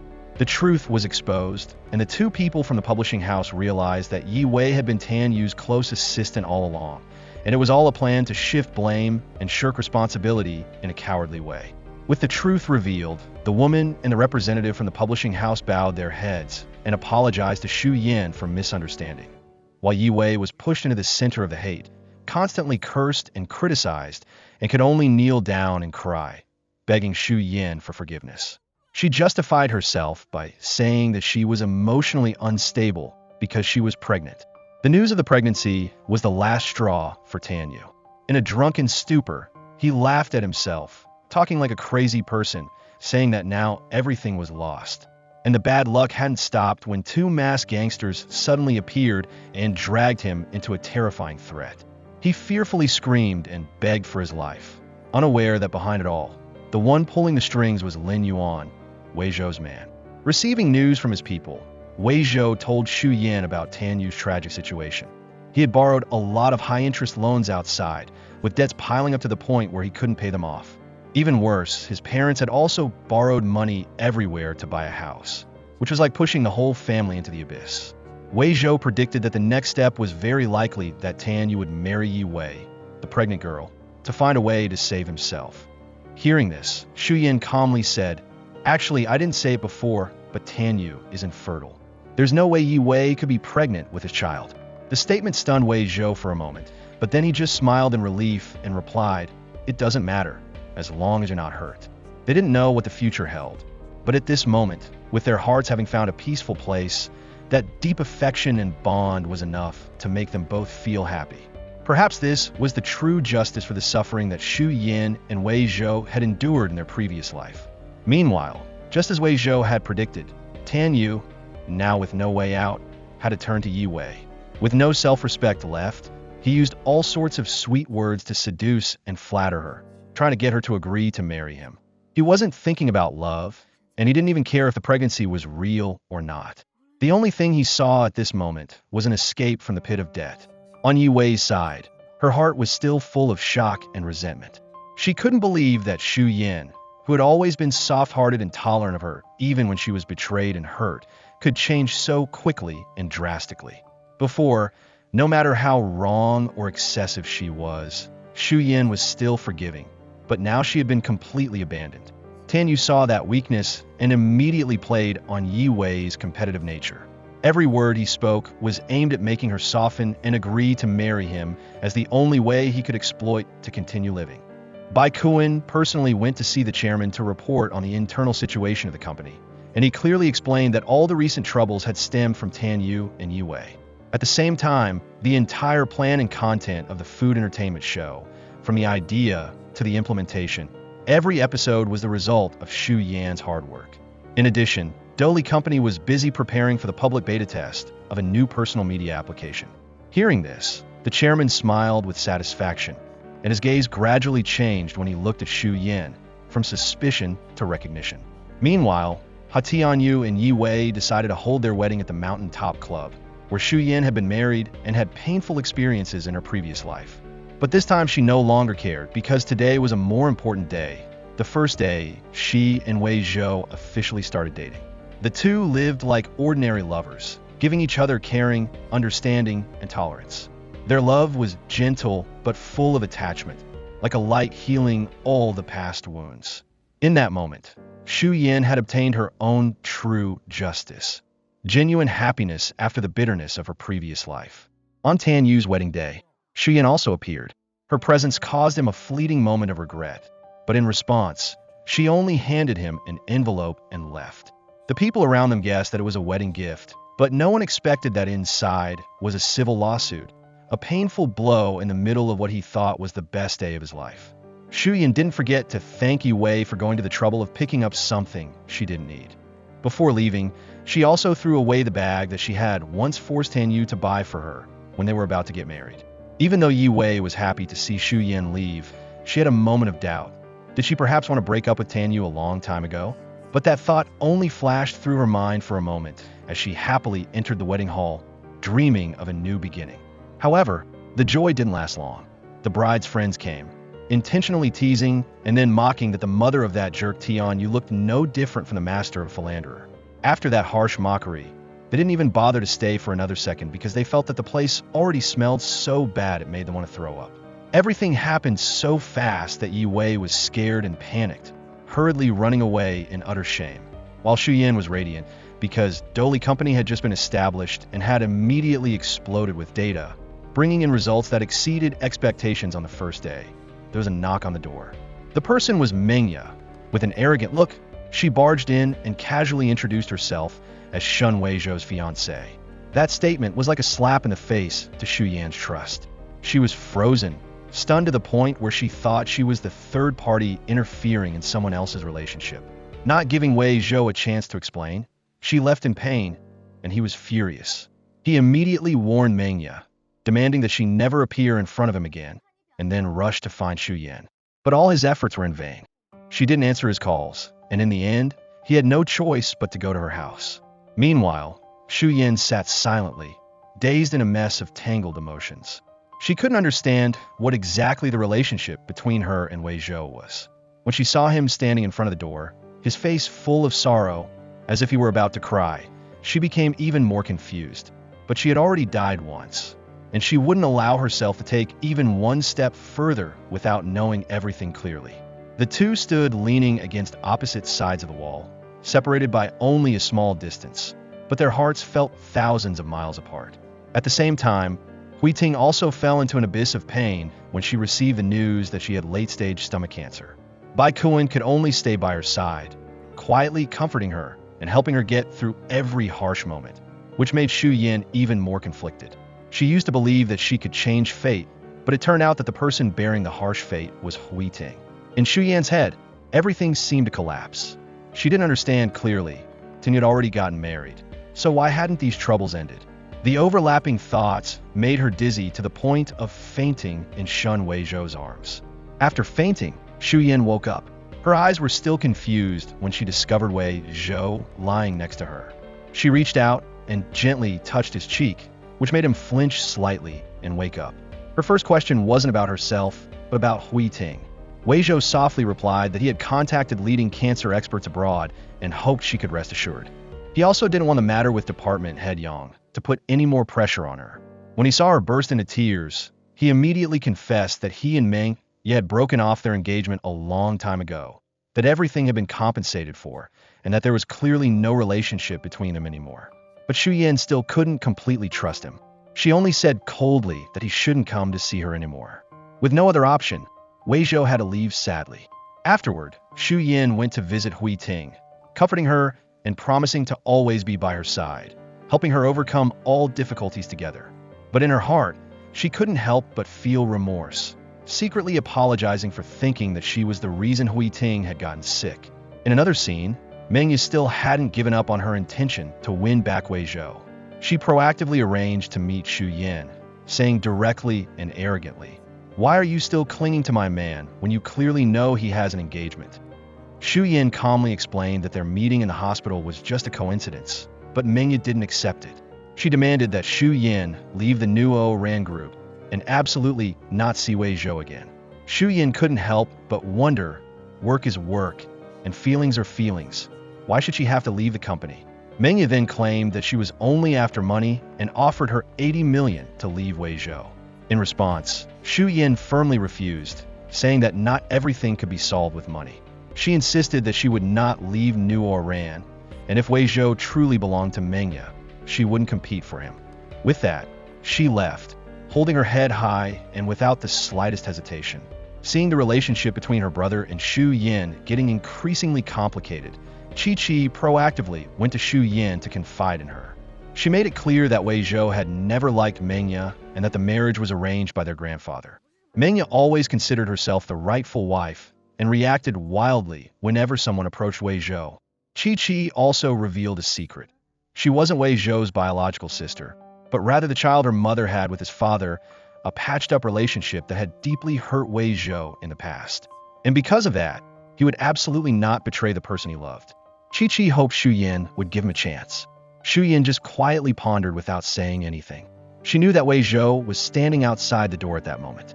When he came to pick up Chi-Chi, she only said softly that she would stay with her tonight, and then went inside, leaving him standing alone in disappointment. In another place, Bai Kuan went to the bar where Hui Ting's husband was working. There, he accidentally discovered that that man was trying to flirt with a female employee. He immediately took pictures and sent them to Shu Yin. Looking at those pictures, she couldn't help but shudder. Perhaps fate wasn't related to marriage, but to the husband. Maybe if the husband cheated, the wife would be the one to suffer from illness. At the same time, Mengya continued to flatter Wei Zhou's grandfather to regain the upper hand, but her actions made him extremely annoyed. He bluntly warned her that if she dared to touch Shu Yin again, he wouldn't let her off. However, Mengya wasn't afraid in the slightest, and even challenged him back. Wei Zhou angrily confronted his grandfather, questioning why he was so determined to force him together with Mengya. The old man coldly replied that Mengya had all the ambition necessary to become the future mistress of Luo Nian Entertainment Group. To protect the family, sometimes ruthlessness is necessary. But Wei Zhou couldn't contain the resentment in his heart. He choked back tears and asked, "When my mother was still alive, what did you think about my father pursuing Ms. Lin? Was it because compared to Ms. Lin, my mother was more ambitious, more ruthless? Yet in the end, my mother, who was always by his side, could only endure everything alone. From a young age, I liked Ms. Lin more than my mother, but how much despair and sadness did my mother endure?" He continued, "I was engaged to Mengya according to your arrangement, even though I didn't love her, and I was even resigned to accepting that fate. But now, seeing the tragic ending of my parents, I don't want to follow in those footsteps again. I really want to be with Shu Yin." Hearing the heartfelt words of his grandson, the grandfather could only remain silent, unable to say anything. On the other side, Yue had officially fallen into the tragic spiral that Shu Yin had experienced in her previous life. She was being ordered around and oppressed mercilessly by her mother-in-law, and the resentment was rising.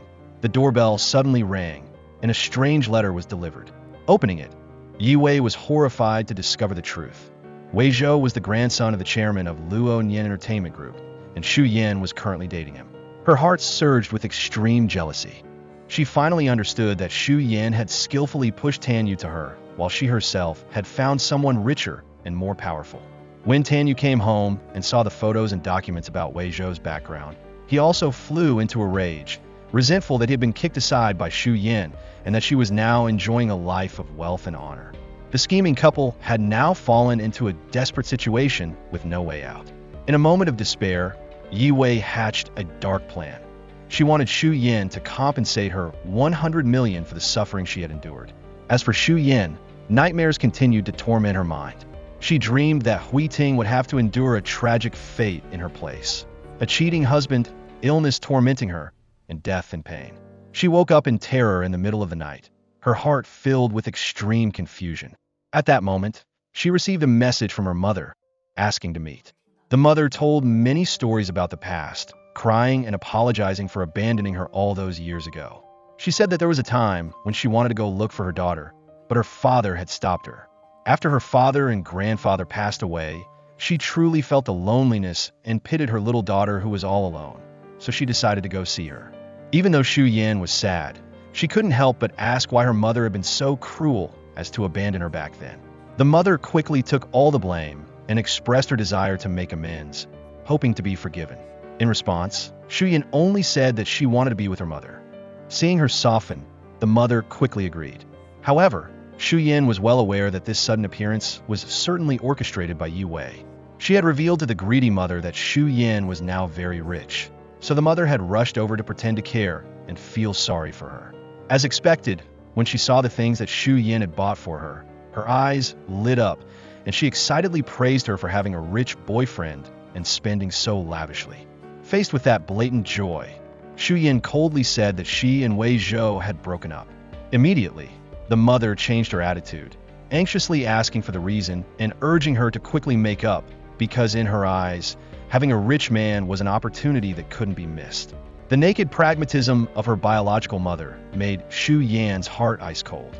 She realized that no matter how hard she tried, she couldn't find true love from the person who had abandoned her.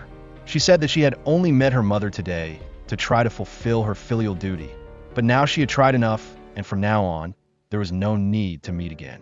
Not achieving her goal, the mother was unwilling to give up, brazenly demanding that Shu Yan give her 100 million yuan, claiming that for someone as rich as her, that amount of money wasn't worth mentioning. Sure enough, this was a plan orchestrated by Yi Wei, wanting to exploit Shu Yan's compassion to the end. Faced with that bottomless greed, Shu Yan coldly declared that her name wasn't in her family register, and that she didn't have a mother before, and she wouldn't have one now. With the plan foiled, the mother had no choice but to dejectedly leave. Yi Wei then called to question her, furious that she couldn't even accomplish such a simple task, and the thought of finding another way to continue deceiving Shu Yan arose in her heart. Tanu came to question Shu Yan, spewing venomous words, claiming that she was ambitious and knew that Wei Zhou was the heir to Luoyan Entertainment Group. So she had ruthlessly dumped him to run after a rich man. He bitterly asked directly, from the moment he proposed, had she already set her sights on Wei Zhou, so she deliberately caused trouble with his mother and then staged the expose at the company to ruin his reputation? In response, Shu Yan coldly admitted it, asking him in return, other than being like a homeless dog, what else could he do? Enraged, Tanu tried to rush at her, but Shu Yan immediately kicked him, knocking him to the ground. Security guards appeared in time and dragged him out. The plan to have Yi Wei and Tanu cause trouble for Shu Yan was orchestrated by Mengya, but the failure forced her to take action herself. Mengya took the initiative to meet with Tanu and proposed a partnership, offering to help him harm Shu Yan, and in exchange, she would give him power in the entertainment industry, making him a world-famous star. Because of his hatred, Tanu immediately agreed. On the other side, Bai Kuan met with Wei Zhou, informing him that because of a tax matter, Shu Yan had inadvertently become one of the leading real estate tycoons in the country, and even had foreign shares that Mengya had secretly transferred. Bai Kuan didn't understand why Wei Zhou still cared when he and Shu Yan had broken up, but Wei Zhou only hoped that she could live a peaceful life without worries. At the same time, after a night with Tanu, Mengya revealed to him that the total amount of real estate under Shu Yan's name was worth up to 80 million yuan. He couldn't help but be startled and shocked. To push him further, she handed him a suitcase of money, promising that after he completed the task, she would give him 100 times that amount, making Tanu as happy as a drowning man clutching a straw, and he immediately agreed to cooperate. Not stopping there, Mengya also revealed a shocking secret. Shu Yan and Yi Wei were actually half-sisters, with the same father but different mothers.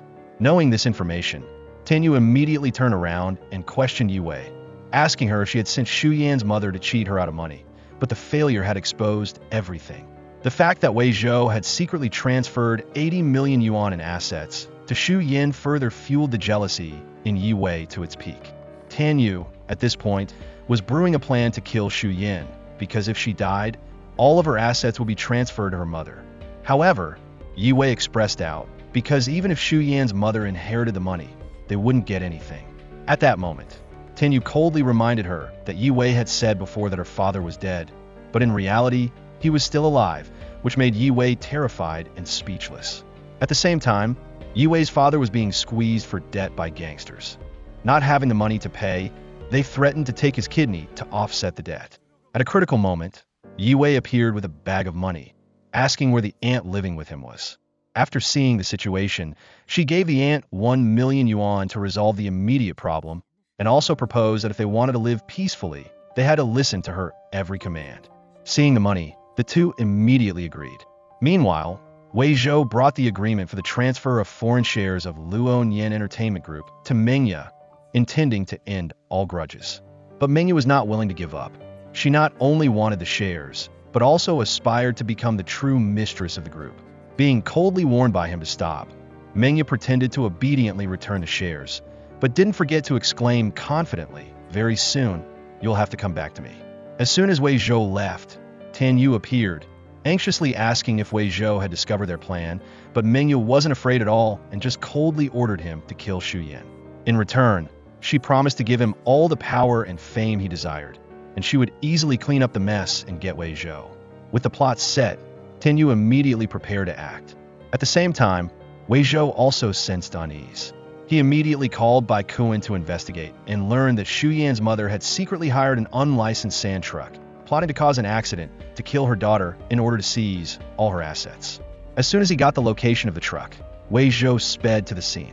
Seeing the danger was imminent, he didn't hesitate to rush over and push Shu Yan out of harm's way, using his own body to shield her from the horrific impact. Before the moment Wei Zhou saved Shu Yan, he had long understood the reason he had returned to this point in time. When everything happened, Shu Yan was in shock. In the hospital, she collapsed in grief, tears streaming down her face, her blurred eyes staring at the last message he sent her. In the message, Wei Zhou revealed that he had passed away in 2025 due to a car accident. When he opened his eyes, he had returned to 2020. The first time he saw her still alive, he had for the first time had the illusion that he could reach out and touch happiness. But because he didn't know when he would die, he couldn't protect her to the end. Even so, he couldn't resist the temptation of the moment he was able to be with her. He truly loved her very much, and for that love, he was sorry.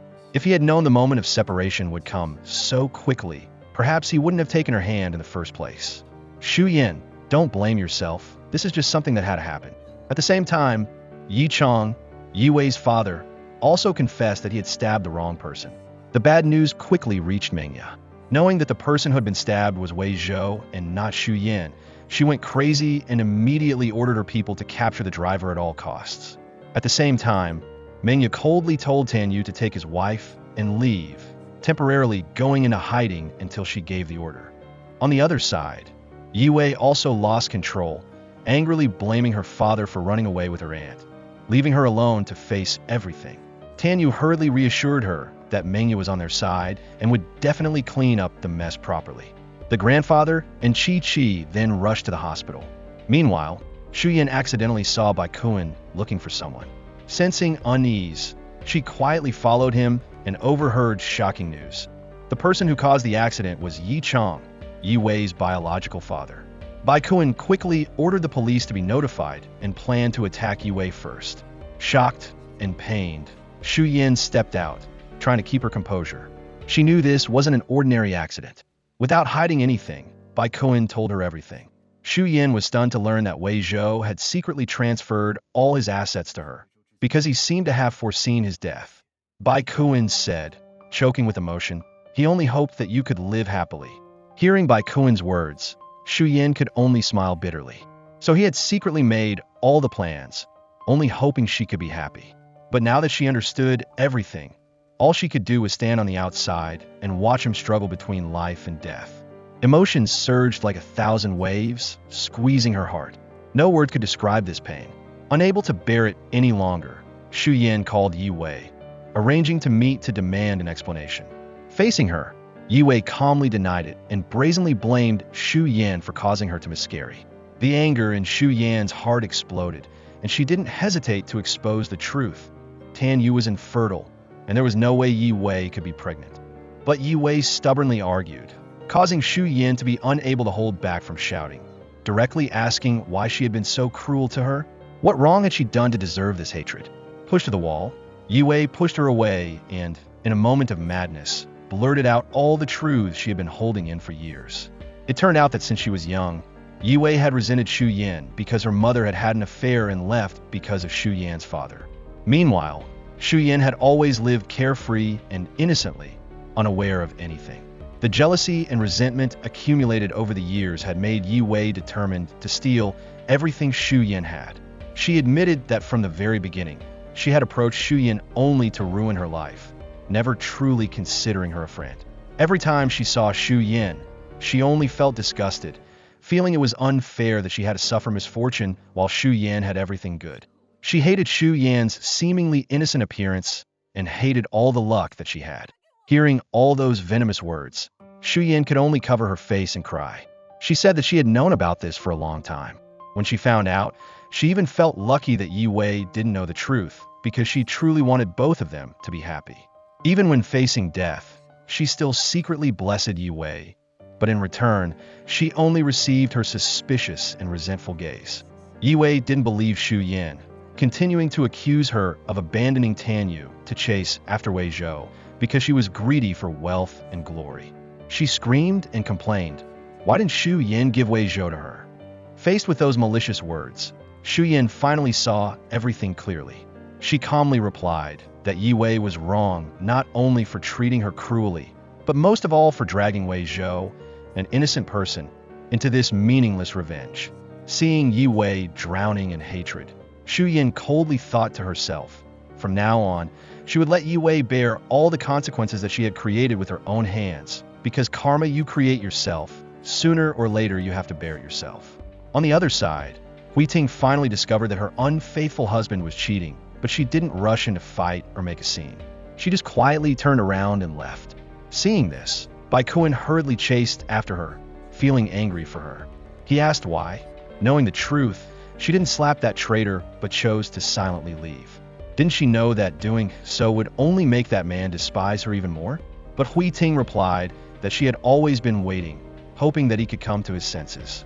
In another corner of the hospital, Shu Yan sat blankly beside the hospital bed like a lifeless shadow. She quietly took Wei Zhou's hand, praying that he would wake up.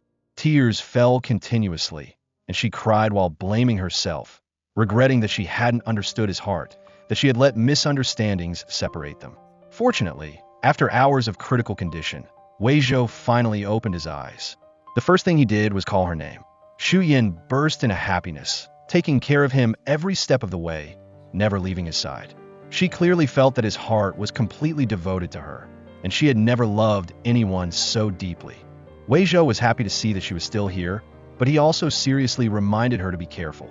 Mengya was not the kind of person to give up easily, and once she had decided to act, she would absolutely not retreat. Shu Yan nodded, telling him everything that had happened. Mengya had joined hands with Yi Wei and Tan Yu, setting up a trap to push her to her death. Wei Zhou took her hand tightly, promising to always accompany her in facing everything. On another front, Ting's husband was increasingly brazen, openly cheating without the slightest concealment. But this time, Ting was no longer the submissive woman she used to be. She stood straight in front of the camera, coldly recording every piece of evidence of his betrayal with no lingering affection. Kun also went to see Wei Zhou, bringing the results of the investigation into the accident. However, Mengya, Yi Wei, and Tan Yu were all extremely careful, not revealing any loopholes. Kun determined that the most important thing now was to find Yichang and Pei Wan before Mengya could silence them to cover her tracks. Meanwhile, after causing the accident, Yi Wei and Tan Yu were also unable to feel at ease, extremely worried, and constantly fearing exposure. Yichang and Pei Wan were hiding like rats in the sewers. But before they could find a way out, Yi Chong received a call from Mengya. She said she would arrange for them to flee abroad, as long as they kept their mouths absolutely shut. On this side, Hui Ting, after all the pain, had finally awakened completely. She powerfully gathered all the evidence of cheating, preparing to file for divorce, ending the marriage full of lies. Shu Yan also returned home with Hui Ting. Looking at the familiar scene that had appeared in her dreams, she felt a sense of unease rising in her heart. But this time, Hui Ting was no longer weak. She stood straight, coldly holding up her phone, recording all the evidence of betrayal. At this moment, Hui Ting finally couldn't restrain her emotions. She stood up and slapped the other woman hard across the face, and also questioned her cheating husband about buying life insurance for her in order to profit if she died. He immediately denied everything, but Hui Ting didn't let him easily escape punishment. She lunged at him, punching and kicking him in anger. During the struggle, he pushed her hard, causing her to almost fall, but fortunately Shu Yan rushed over in time to catch her. Shu Yan then immediately rushed in and taught him a lesson he deserved. Afterward, Shu Yan quickly arranged a hotel for Hui Ting to stay in temporarily, instructing her not to meet that husband alone under any circumstances. Bai Kuan also appeared, promising to always be by Hui Ting's side to protect her. Meanwhile, Shu Yan went to see Wei Zhou to discuss countermeasures. She realized that the only way to change fate was to cause Tanu to cheat and reveal his intention to harm his wife, so that she could help Hui Ting escape her tragic ending. Encouraged by Wei Zhou and with his promise to always be behind her to protect her, Shu Yan decided to carry out a risky plan. She intentionally staged an argument with Wei Zhou for Tanu to witness. As expected, Tanu quickly discovered that Shu Yan had taken money to break up with Wei Zhou, and he immediately became greedy, taking the initiative to approach her. Shu Yan skillfully invited him to have a drink, taking the opportunity to say that she had received 800 million from Chairman Shun to leave Wei Zhou and was currently confused about what to do next. Tanu became even more convinced that Shu Yan was easy to manipulate, and his mind was full of scheming. Shu Yan continued to deliver subtle blows, reminding him of the difficult days between her and him in the past, making Tanu both regret the past and develop the ambition to seize the present. Meanwhile, Yue kept calling Tanu but received no response. An uneasy feeling made her panic, fearing that Shu Yan had grasped a weakness to turn the tables. Yue hurriedly called Director Zhang, learning that Tanu had left the film crew and was with a girl, which made her immediately guess that it was Shu Yan. She took the initiative to propose to Tanu, asking if he could divorce Yue to come back to her. Tanu asked her for more time to properly resolve his current marriage. Meanwhile, witnessing his girlfriend with another man, Wei Zhou was fiercely jealous, hugging Shu Yan tightly, vowing not to let any other man have the opportunity to approach her again. On another front, Tanu called Mengya to report that Shu Yan had broken up with Wei Zhou and received a large compensation. He also announced his intention to marry Shu Yan, and the matter of dealing with Yue's father was left to Mengya to handle. Sensing that Shu Yan had a new plan, Mengya ordered her subordinates to eliminate Yue's father to get rid of the threat. As for Tanu, he returned home and demanded a divorce from Yue, citing the lack of children together and the need to focus on his career. Yue earnestly begged her husband not to abandon her, but Tanu didn't care, only hoping to quickly seize the assets from Shu Yan. Afterward, Tanu moved to a hotel temporarily, giving Yue more time to accept the truth. The next day, he called Shu Yan, announcing his decision to divorce and wanting to meet her to commemorate the difficult journey that the two had once gone through. Shu Yan agreed calmly. However, at the same time, Wei Zhou also contacted her. He had investigated and found out that Tanu had long been having an affair with Mengya, thanks to bribing someone close to her and discovering the red shoes that had been given as a gift. Realizing the situation, Shu Yan immediately changed her strategy, shifting her target to dealing with Mengya in order to change her fate. She rejected the meeting with Tanu. Tanu, not understanding what was happening, texted back to ask. Shu Yan bluntly scolded him as a scoundrel who only knew how to say sweet words, cheated, and greedily dream of other people's insurance money. Her words made him extremely angry. Just then, Yue also officially agreed to sign the divorce papers, leaving Tanu empty-handed and losing everything. Meanwhile, Shu Yan went to the hospital to visit Hui Ting, comforting her that Director Bai Kuan was taking care of all the divorce procedures, ensuring that she could rest assured. Hearing Hui Ting's heartfelt words, Shu Yan understood her even more. Ting revealed that Bai Kun was her first love, but for many reasons, the two couldn't be together back then. Although she knew Bai Kun's deep feelings, with her current health condition, she didn't want to implicate or affect anyone else's life. Bai Kun stood outside the door, listening to everything, and was deeply moved, but still tried to maintain his composure as he entered to visit Ting. Seeing this, Shuyin skillfully excused herself to leave so as not to disturb the two of them. When she arrived at the parking lot to wait for Wei Zhou to pick her up, Shuyin was suddenly blocked by Tanu. His face grim and full of hatred, he rushed over to strangle her, questioning why she dared to play with him. In a moment of madness, pushed to the brink, Tanu could no longer maintain his rationality and blamed everything on her. Shuyin thought she would be afraid and die under his hands like in her previous life. But this time Wei Zhou appeared in time. He unleashed a few decisive moves, causing Tanu to collapse on the spot, and then carried Shuyin away. Wei Zhou immediately instructed Bai Kun to take care of everything, investigating whether Tanu had paid off all the high-interest loans. If not, he had to put more pressure to push him to the brink.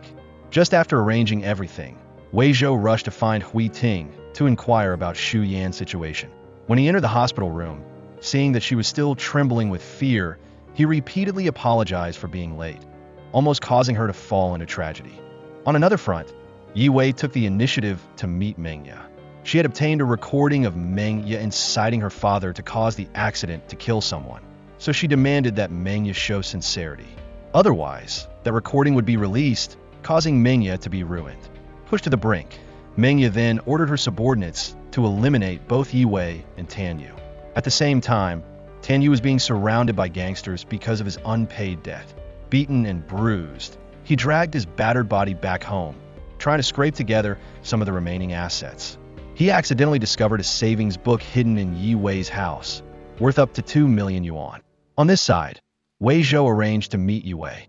Seeing her haggard appearance, he said something sarcastic. Yi Wei admitted that she was about to divorce Tanu.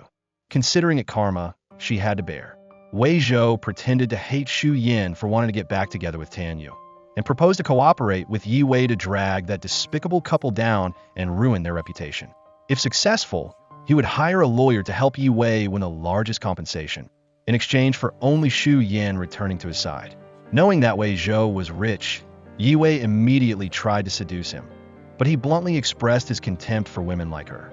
Arriving home, Wei Zhou informed Shu Yin that he had successfully negotiated with Yi Wei. He said that Luo Yin Entertainment Company had a policy of providing family insurance packages to employees, and for those like Tanu who had resigned, the company would send a notice asking if they wanted to continue purchasing insurance. Thus, all preparations had been completed, and they were just waiting for the opportunity to make Yi Wei pay the price. The next day, knowing that Mengya would be visiting his grandfather, Wei Zhou immediately went straight in, bluntly demanding that Mengya stop coming around because he was preparing to introduce his official lover. Immediately afterward, Shu Yin walked in proudly before everyone's eyes, causing Mengya to turn red with anger, but she had to swallow her anger and leave. During the conversation, Wei Zhou's grandfather bluntly stated that he didn't require equal social standing, but he didn't want his grandson to continue to be in danger like before. Hearing this, Shu Yin sincerely promised that she would protect Wei Zhou with all her strength, just like he had protected and loved her. Those sincere words made Wei Zhou's grandfather very satisfied with Shu Yin. In another development, Tanu received a notice regarding his insurance contract. Initially, he scoffed because he didn't have any money left to pay for insurance. But when he accidentally read the contract carefully, he discovered a clause that if his wife died unexpectedly, the beneficiary would receive an insurance payout of up to 500 million yuan. Immediately afterward, after spending the night with Mengya, Tanu promised to help her eliminate Yi Wei so that she would no longer be threatened. However, he also demanded that Mengya provide him with money and power so that he could arrange everything. On this side, Wei Zhou confirmed with Shu Yin that Tanu had indeed entered Mengya's room. He immediately sent a message to Yi Wei, fabricating that Shu Yin had arranged to meet Tanu in room 1106 of the hotel in order to stage a complete play. Shu Yin intentionally went to the hotel and spoke loudly so that Yi Wei, who was secretly following, could hear and follow her to room 1106.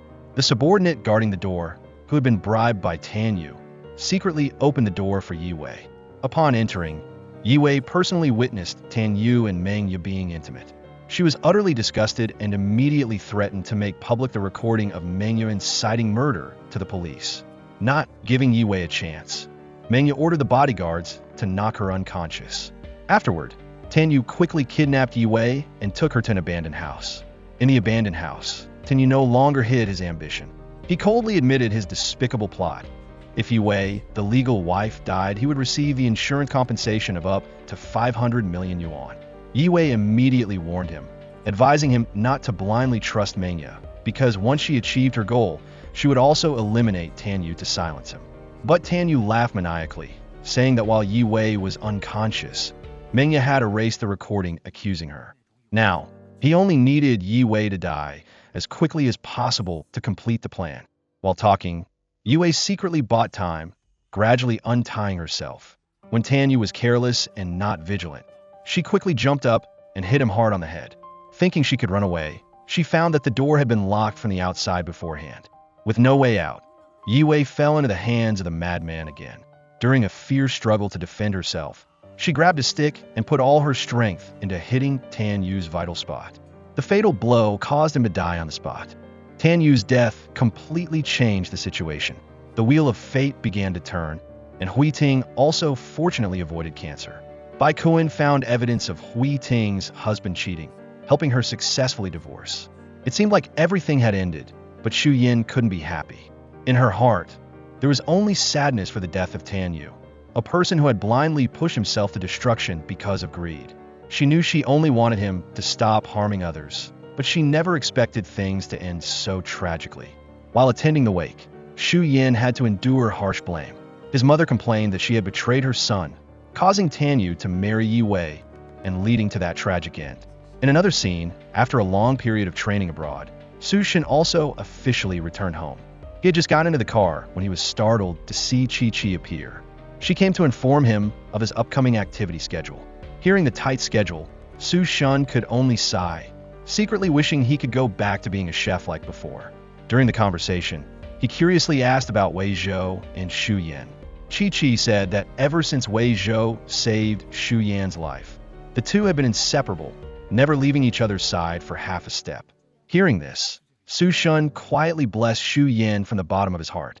In the car, after Chi's shy words, Su Shen suddenly pulled her in and gave her a passionate kiss. Not long after, the three couples together held a warm party, congratulating each other on the long and eventful journey they had overcome. The party ended, and everyone left in joy, but Wei Zhou was still reluctant to leave Xu Yan's side. However, she shyly pushed him back, not allowing him to stay the night. Suddenly, Yue approached and used a cloth soaked in anesthetic to make Xu Yan faint. When Xu Yan woke up, she frantically asked what Yue was planning to do. Facing Xu Yan's directness, Yue screamed like she was going crazy, exposing all the hatred in her heart. She hissed about how miserably she had lived, and therefore wouldn't allow Xu Yan to live happily. Yue also admitted that she hadn't wanted to kill Tanu, but he had pushed her to the brink because of his ambition for the 500 million yuan in insurance money. She intended to turn herself in, but before that, she was determined to drag Xu Yin down to hell with her. To ensure her future after being released from prison, Yue had even secretly bought insurance for Tanu, hoping that after everything, there would be a large sum of money to change her life and no longer have to worry about food and clothing. Facing Yue's crazy words and eyes full of hatred, Xu Yin remained calm. She secretly untied herself and then took out a hidden camera that had recorded all of Yue's crimes and malicious actions. Xu Yin coldly declared that this would be the end for a person like her. In the end, Yue was handed over to the police, facing a harsh sentence for the crime she had committed herself. After experiencing so many painful events, Xu Yin could only bury her face in Wei Zhou's arms, choking back sobs as she whispered, "I hope that this time, fate has truly changed." After everything, Mengya also couldn't escape the pursuit of the law. The grandfather, out of old affection, said to Wei Zhou, "For the sake of Mengya's deceased father, please show mercy and don't push her to the end." He promised to take back all the shares in Mengya's hands and arrange for her to go to Africa to volunteer as a way to atone for some of her mistakes. But greed and resentment had eroded Mengya's reason. She wasn't grateful for the leniency and secretly planned to flee to America to seek asylum, nurturing the dream of returning one day to take revenge. The subordinate who had once been extremely loyal also advised her to go confess, because Yi Wei and her father had been arrested, and the police would quickly trace her. In response to that sincerity, Mingya only gave him a painful slap and harsh words of reproach.